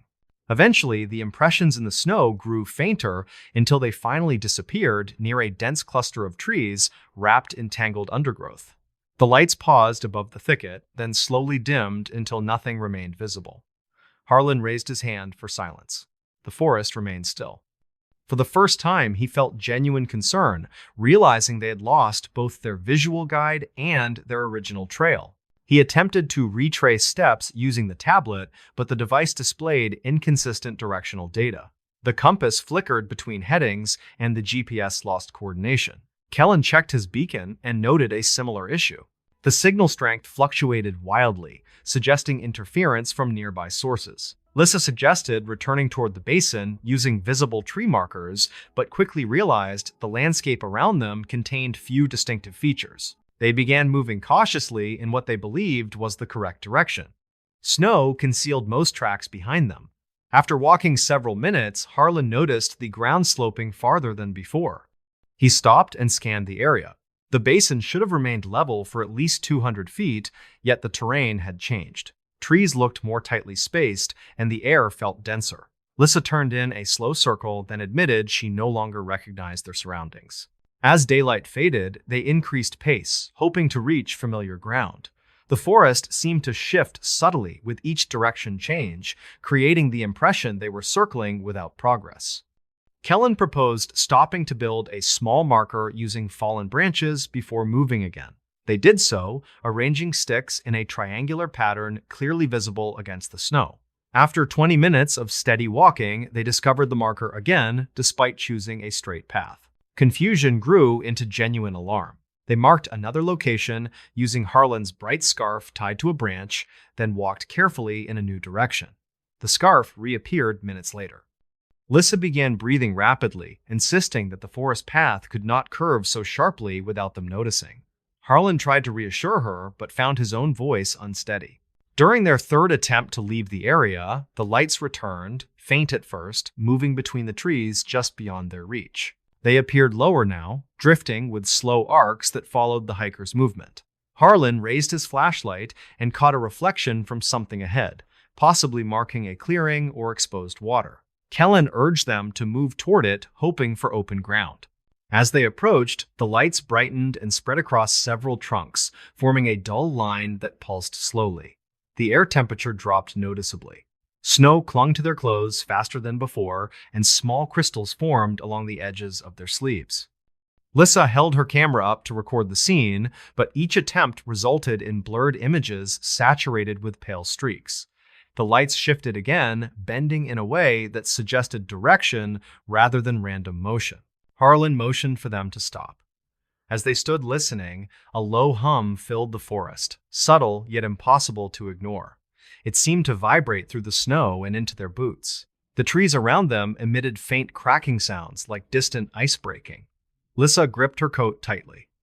The hum grew steadily louder until it matched the rhythm of their footsteps, creating an unnerving pulse that followed each movement.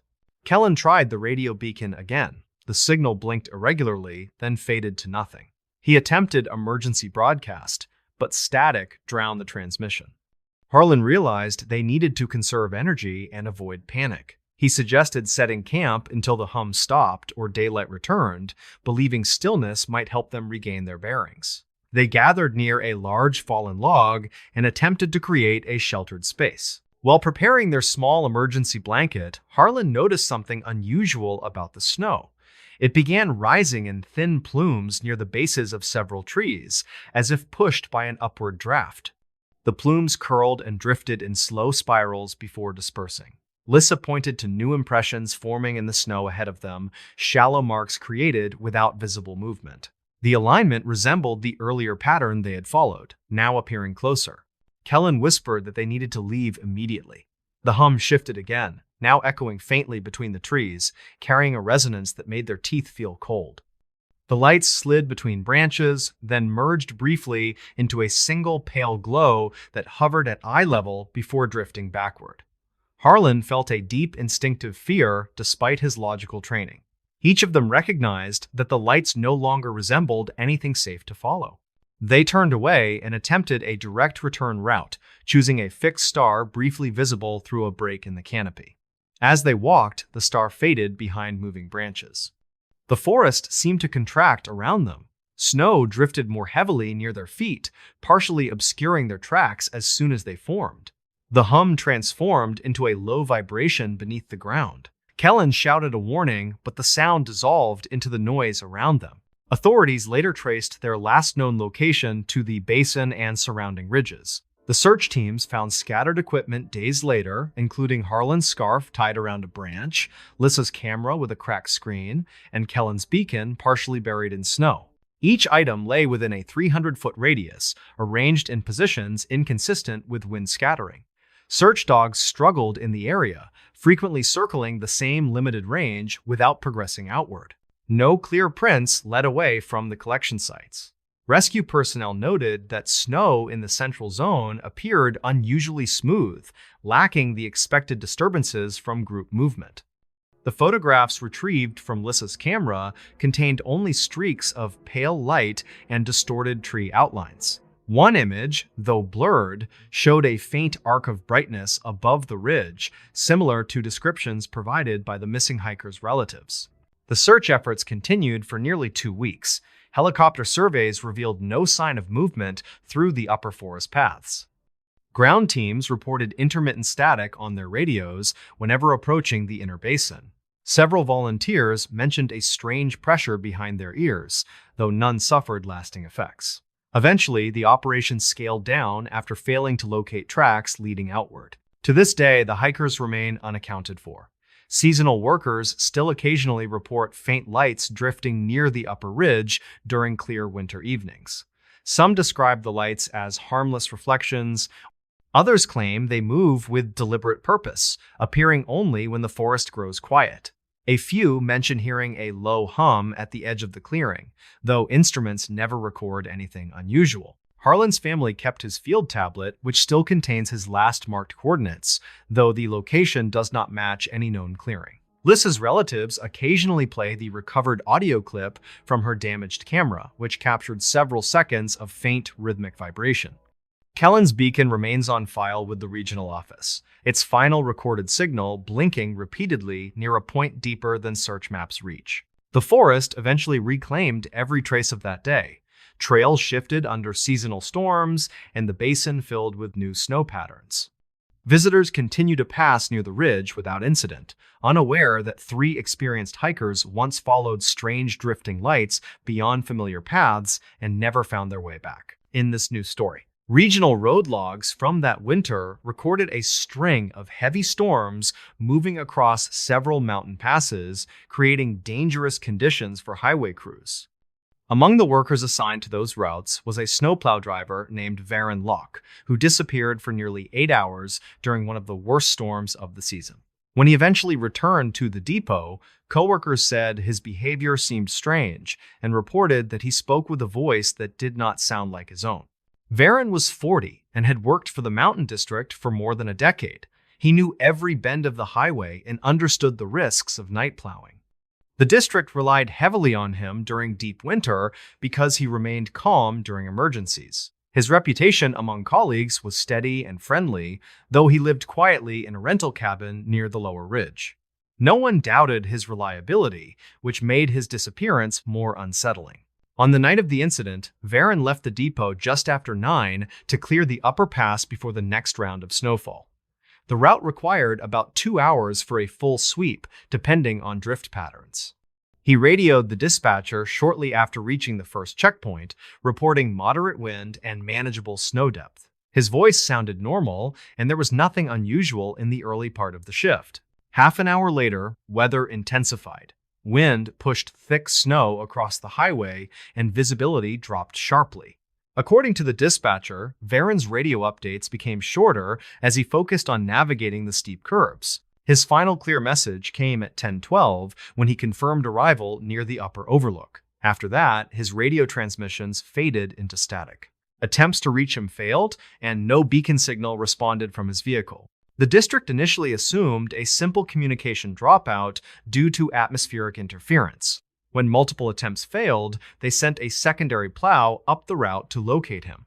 That driver, a man named Carlin, reached the overlook around 11. The road was covered in fresh snow, yet Varen's plow did not appear anywhere along the route. Carlin turned back and alerted the dispatcher, expressing concern that conditions had deteriorated too quickly.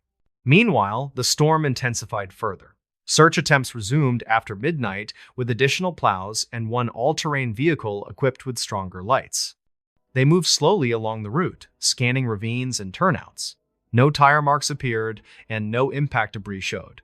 It was as though Varen's plow had vanished before reaching the final curve. The search continued into the early morning. At 4:40, nearly 8 hours after the last contact, the depot received a message from a nearby service station. Varen had walked into the station lobby covered in frost, moving slowly but upright. He claimed his plow had stalled near the overlook and that he walked down the highway through the storm. The attendant noticed that his voice sounded lower than usual, almost like a strained whisper forced through cold air. He also moved with unusual stiffness. The station called the district immediately. Carlin and another supervisor drove down to meet Varen and bring him back to the depot. They noted that his jacket was coated in ice as though he had remained exposed for a long time. When they asked where he left the plow, he pointed toward the upper pass and said it was stuck near the first turnout, a location he had already passed earlier that night. Back at the depot, co-workers gathered around him, relieved yet confused. Varen's voice did not match his normal tone. His speech sounded slow and deeper than usual, carrying a strange cadence that made some words feel out of place. When someone asked if he was hurt, he answered calmly, claiming he felt fine and needed only a warm drink. The depot medic checked him for frostbite and found mild exposure damage, but nothing severe enough to explain his long night outside. The district sent another plow crew to locate his vehicle. They found it sitting at a sharp bend several miles past the turnout Varen had mentioned. Snow drifted halfway across the hood. The engine sat cold. The driver door was closed. The interior showed no signs of struggle. Tire marks from earlier storms surrounded the vehicle, but there were no fresh footprints near the door. Investigators believed wind erased them quickly, though the absence remained troubling. Back at the depot, Varen continued acting strangely. He occasionally paused mid-sentence as though choosing words carefully. His co-workers asked him to describe what happened after he lost radio contact. He said the plow engine sputtered near the overlook, forcing him to stop. He claimed he tried to restart the vehicle before stepping outside to check the intake. The wind made it difficult to see, and he remembered hearing a low humming sound that seemed to vibrate through the ground. Several co-workers exchanged concerned glances when he said this, because the overlook sat on solid rock with little ground resonance. Varen continued his account, stating that the humming grew louder and that flashes of pale light appeared near the trees on the valley side. He admitted he approached the edge briefly but turned back when visibility worsened. His voice faltered several times during the explanation, dropping almost to a whisper. Carlin noticed something else. Varen's speech rhythm did not match his usual pattern. Varen normally spoke quickly and confidently, yet now he paused between phrases and repeated certain syllables. It almost sounded like someone learning to speak through heavy cold. Carlin asked whether Varen remembered walking toward the station. Varen nodded but gave no details. He simply said he followed the road until he found lights shining through the storm. Concerned about possible head injury or disorientation, the supervisor insisted that Varen be taken to the clinic for evaluation. The medic escorted him to a heated truck. While riding toward the clinic, the medic asked him simple orientation questions. Varen answered correctly, but continued speaking with the same low-strained tone. He never raised his voice, even when the medic repeated questions over the engine noise. Clinic staff examined him and found his vital signs stable. Mild hypothermia was noted, though not severe enough to impair speech significantly. No head trauma showed. They kept him for observation while road crews continued sweeping the upper pass. The district instructed Carlin to inspect the plow interior again for clues. When he re-entered the vehicle, he found frost patterns on the inside of the windshield, shaped like thin, branching lines similar to crystallized roots. They did not match typical condensation marks. Later that day, deputies visited the station where Varen first appeared. The attendant reported that Varen opened the door slowly and stepped inside with stiff posture as though uncertain how to move. He did not shake off snow immediately like most drivers would. Instead, he stood silently for several seconds before speaking. The attendant recalled that the first thing he said sounded like a question with words she did not fully understand. Only afterward did he switch to normal language, requesting to use the phone. When deputies interviewed Varen the next morning, his voice remained changed. It carried a rough quality that made each word sound forced. He spoke carefully and avoided long explanations. When asked whether anyone else was near the plow during the storm, he shook his head. Yet when pressed further, he mentioned hearing footsteps on the other side of the guardrail, though he never saw a person. He said the footsteps did not sync with normal movement and seemed too evenly spaced. Deputies also questioned him about the lights he claimed to see. Varen said they were pale and faint, drifting across the overlook without moving like headlights or portable lamps. He described them as quiet lights, a phrase that struck investigators as unusual. He added that the lights dimmed when he walked back toward the plow, almost as though retreating. Each time he tried to elaborate, his voice dropped to a low, strained growl. Throughout the interview, Varen rubbed the sides of his throat as though uncomfortable. The medic had found no swelling or injury. When investigators asked whether his throat hurt, he denied it. He simply said that speaking felt different now, as if air passed through his voice differently than before. He told them he did not understand why. In the following days, the district placed him on temporary leave. He spent most of his time in his cabin, avoiding long conversations. Carlin visited him once and claimed that Varen seemed distant, responding to questions only when necessary. The deeper voice persisted.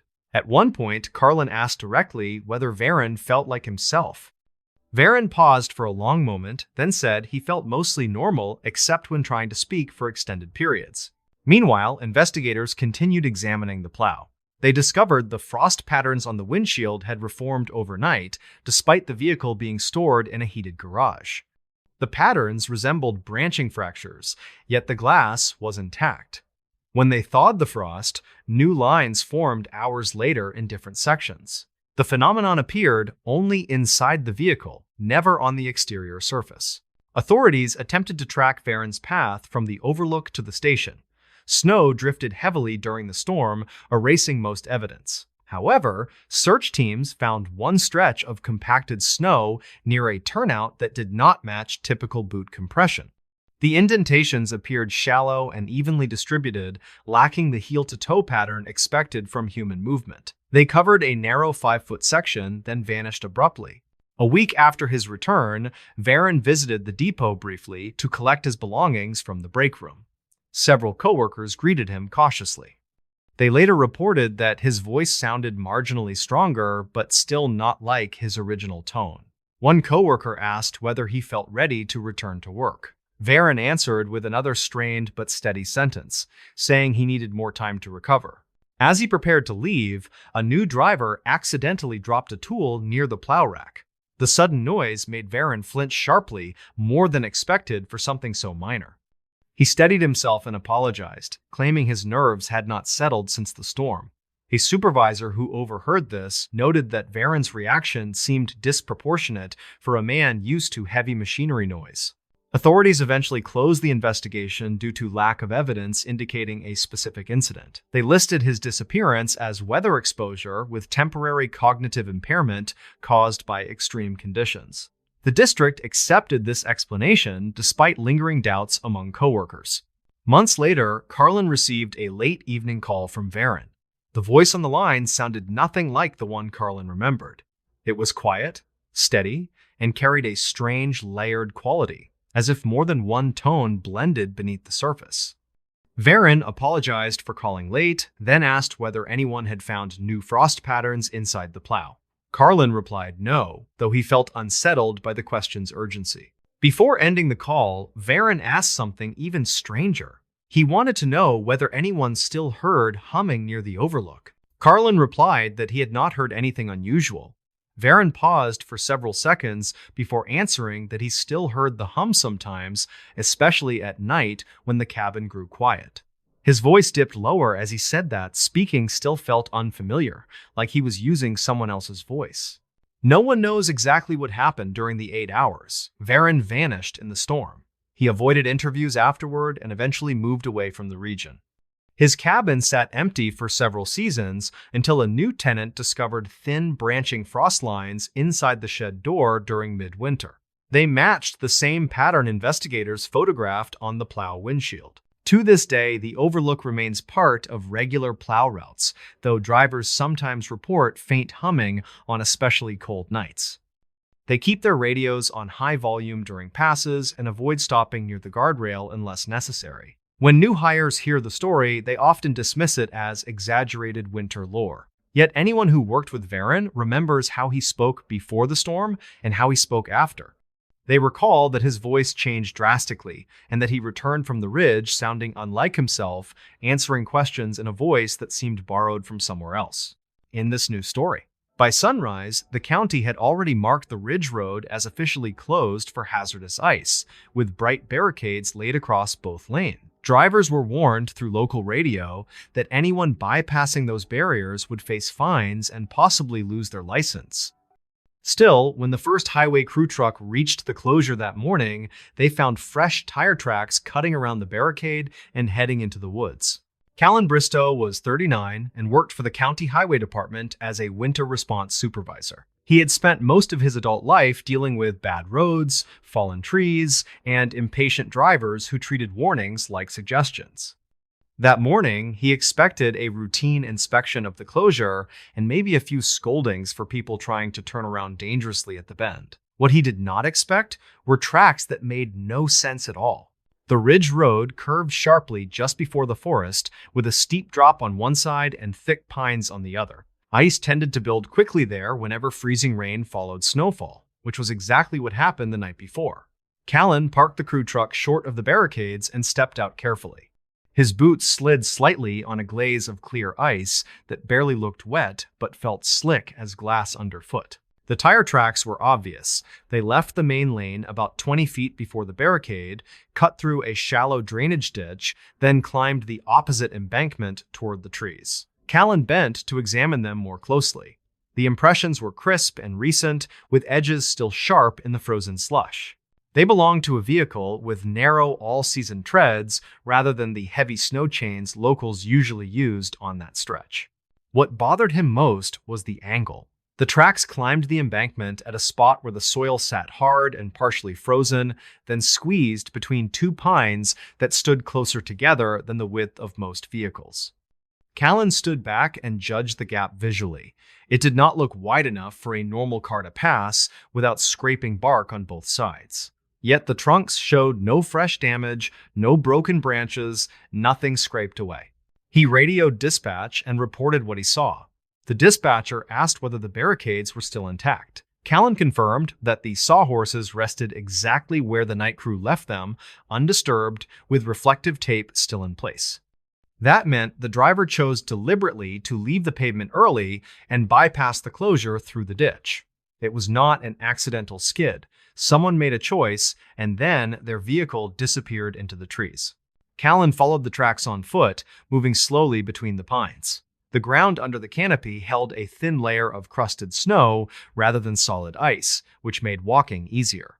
Tire impressions continued into the woods, weaving between trunks with surprising precision.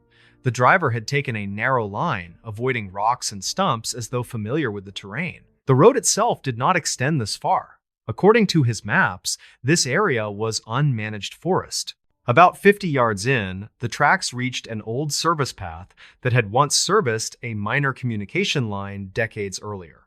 Callan recognized it vaguely from older surveys.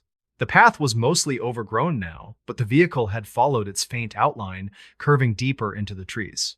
Callan hesitated. His radio signal might weaken in the hollow, and he did not relish the idea of bushwhacking alone if conditions worsened. Still, the tracks were too clear to ignore. He updated dispatch on his position and continued. The path dropped slightly, and the forest grew denser. Here and there, he found small branches snapped at height, typical for side mirrors passing through.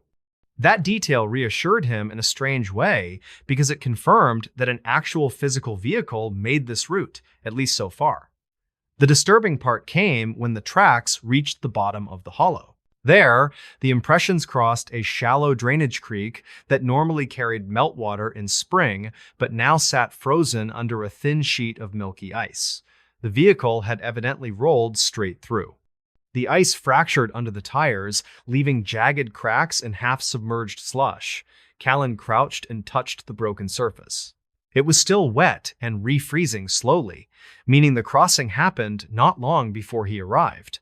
On the far side of the creek, the tracks climbed a short slope and then stopped abruptly in a small clearing.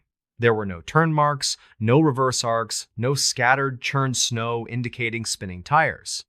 The impressions simply ended a few yards into the open area, as though the vehicle had lifted away.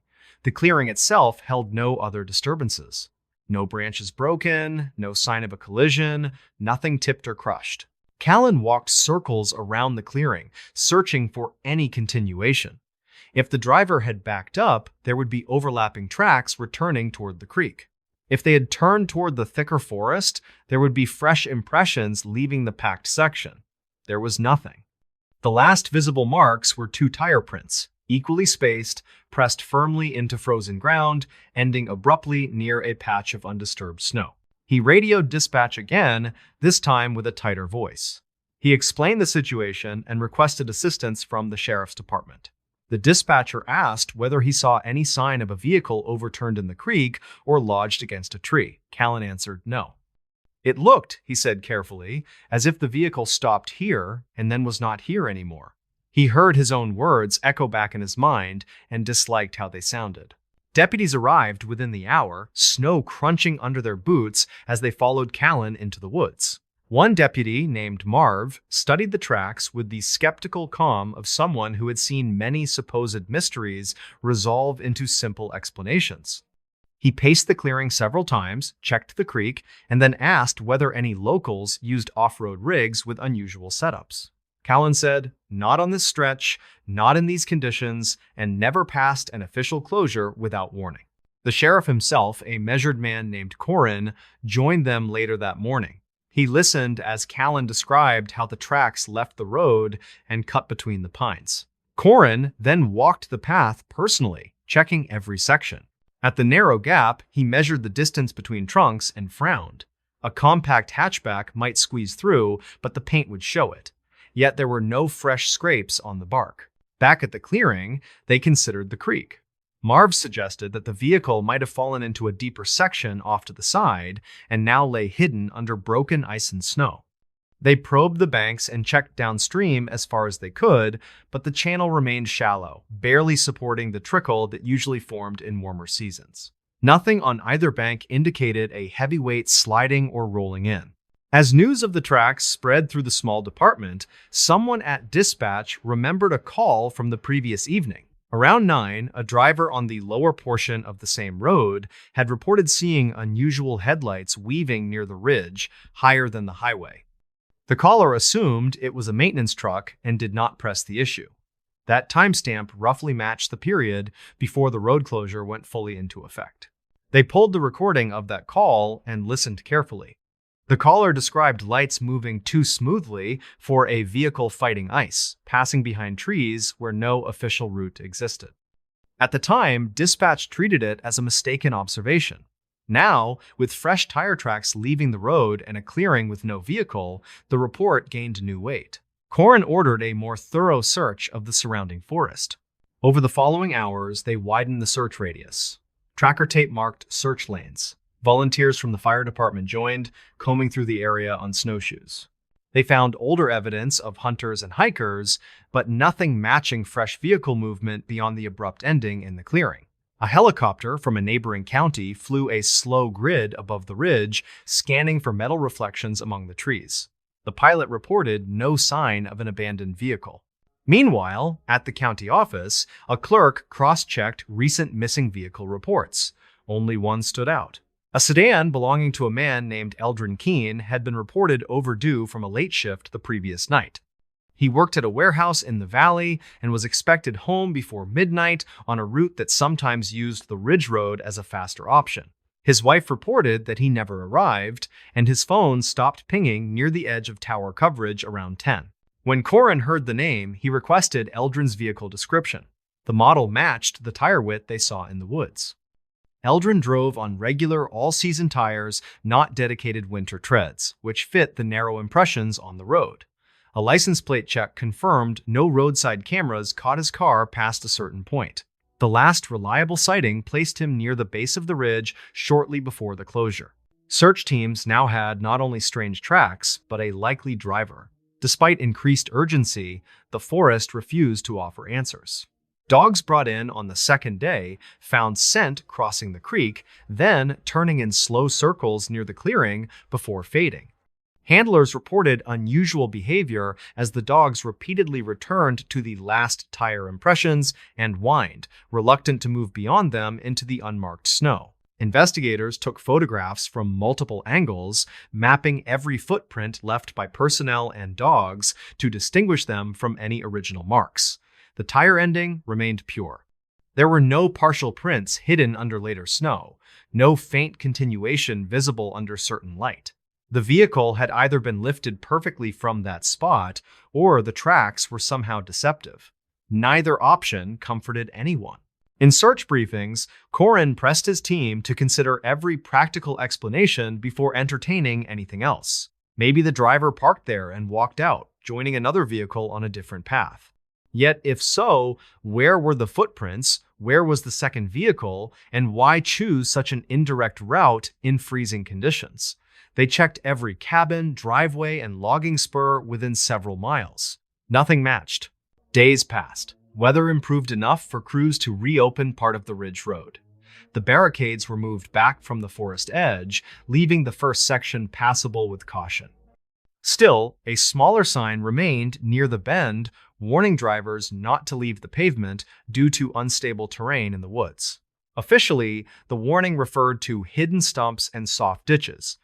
Unofficially, everyone knew it had more to do with unanswered questions. Months later, with no sign of Eldrin or his car, the case shifted from active search to long-term missing person status. The clearing grew over slightly, its snow replaced by new growth in spring. Most people forgot the exact outline of the tracks. Only a few crew members and deputies retained vivid mental images of those crisp impressions ending in nothing. Callan was one of them. He drove the ridge regularly as part of his duties, and every time he passed that section, he glanced toward the trees. In late autumn, before the next winter, he walked the route again on a clear afternoon. The creek bed sat dry, showing only scattered stones.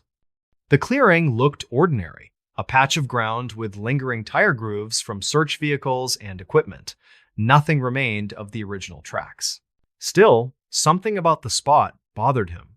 He set his lunch thermos on the ground where the last impressions once lay and paced the clearing slowly.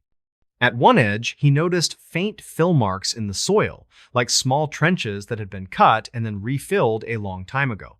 They formed a narrow rectangle, just slightly larger than the footprint of a small car. The soil within the shape seemed denser and darker than surrounding dirt. He reported this to Corin, who authorized a brief soil test using a portable probe. The probe met resistance a few inches down, hitting something harder than compacted earth. They brought in a small excavation team, expecting maybe buried debris from old roadwork. Instead, they found a layer of rough-poured concrete several inches thick, forming a solid platform exactly where the tracks once ended. There was no record of any structure being built there. The county archives eventually turned up one old reference. Decades earlier, before the ridge road followed its current path, a smaller spur had led into those woods to service a relay station. When the new alignment opened, the spur was closed and the station removed. A platform foundation remained but had supposedly been demolished and covered. Records showed that demolition work stopped halfway due to budget changes, leaving the slab in place under thin soil. No metal fragments indicating a modern vehicle were found in or around the slab. No fresh fractures suggested recent heavy weight dropping onto it. The platform had sat quietly for years, forgotten under leaves and snow, until fresh tire tracks ended above it during a road closure for ice. Eldrin's sedan was never found anywhere else along the highway or in nearby towns. His family eventually moved away, leaving a modest memorial at the base of the ridge. Callan sometimes thinks about the sequence of facts he cannot reconcile. The road was closed when the tracks appeared. The tires left the pavement before the barricade, squeezed between trees without scraping bark, crossed thin ice, and ended above an old concrete platform that nobody remembered. There were no exit marks, no footprints leading away, and no later sightings of the vehicle. During certain winter mornings, when the air feels heavy and the road glaze shines too perfectly, he slows near the bend and glances toward the trees. He never sees anything there, just dark trunks and occasional snow, but he remembers the first time he followed those tracks and how they ended in silence where a forgotten foundation waited underneath. He tells new crew members to respect the closure signs without trying clever shortcuts.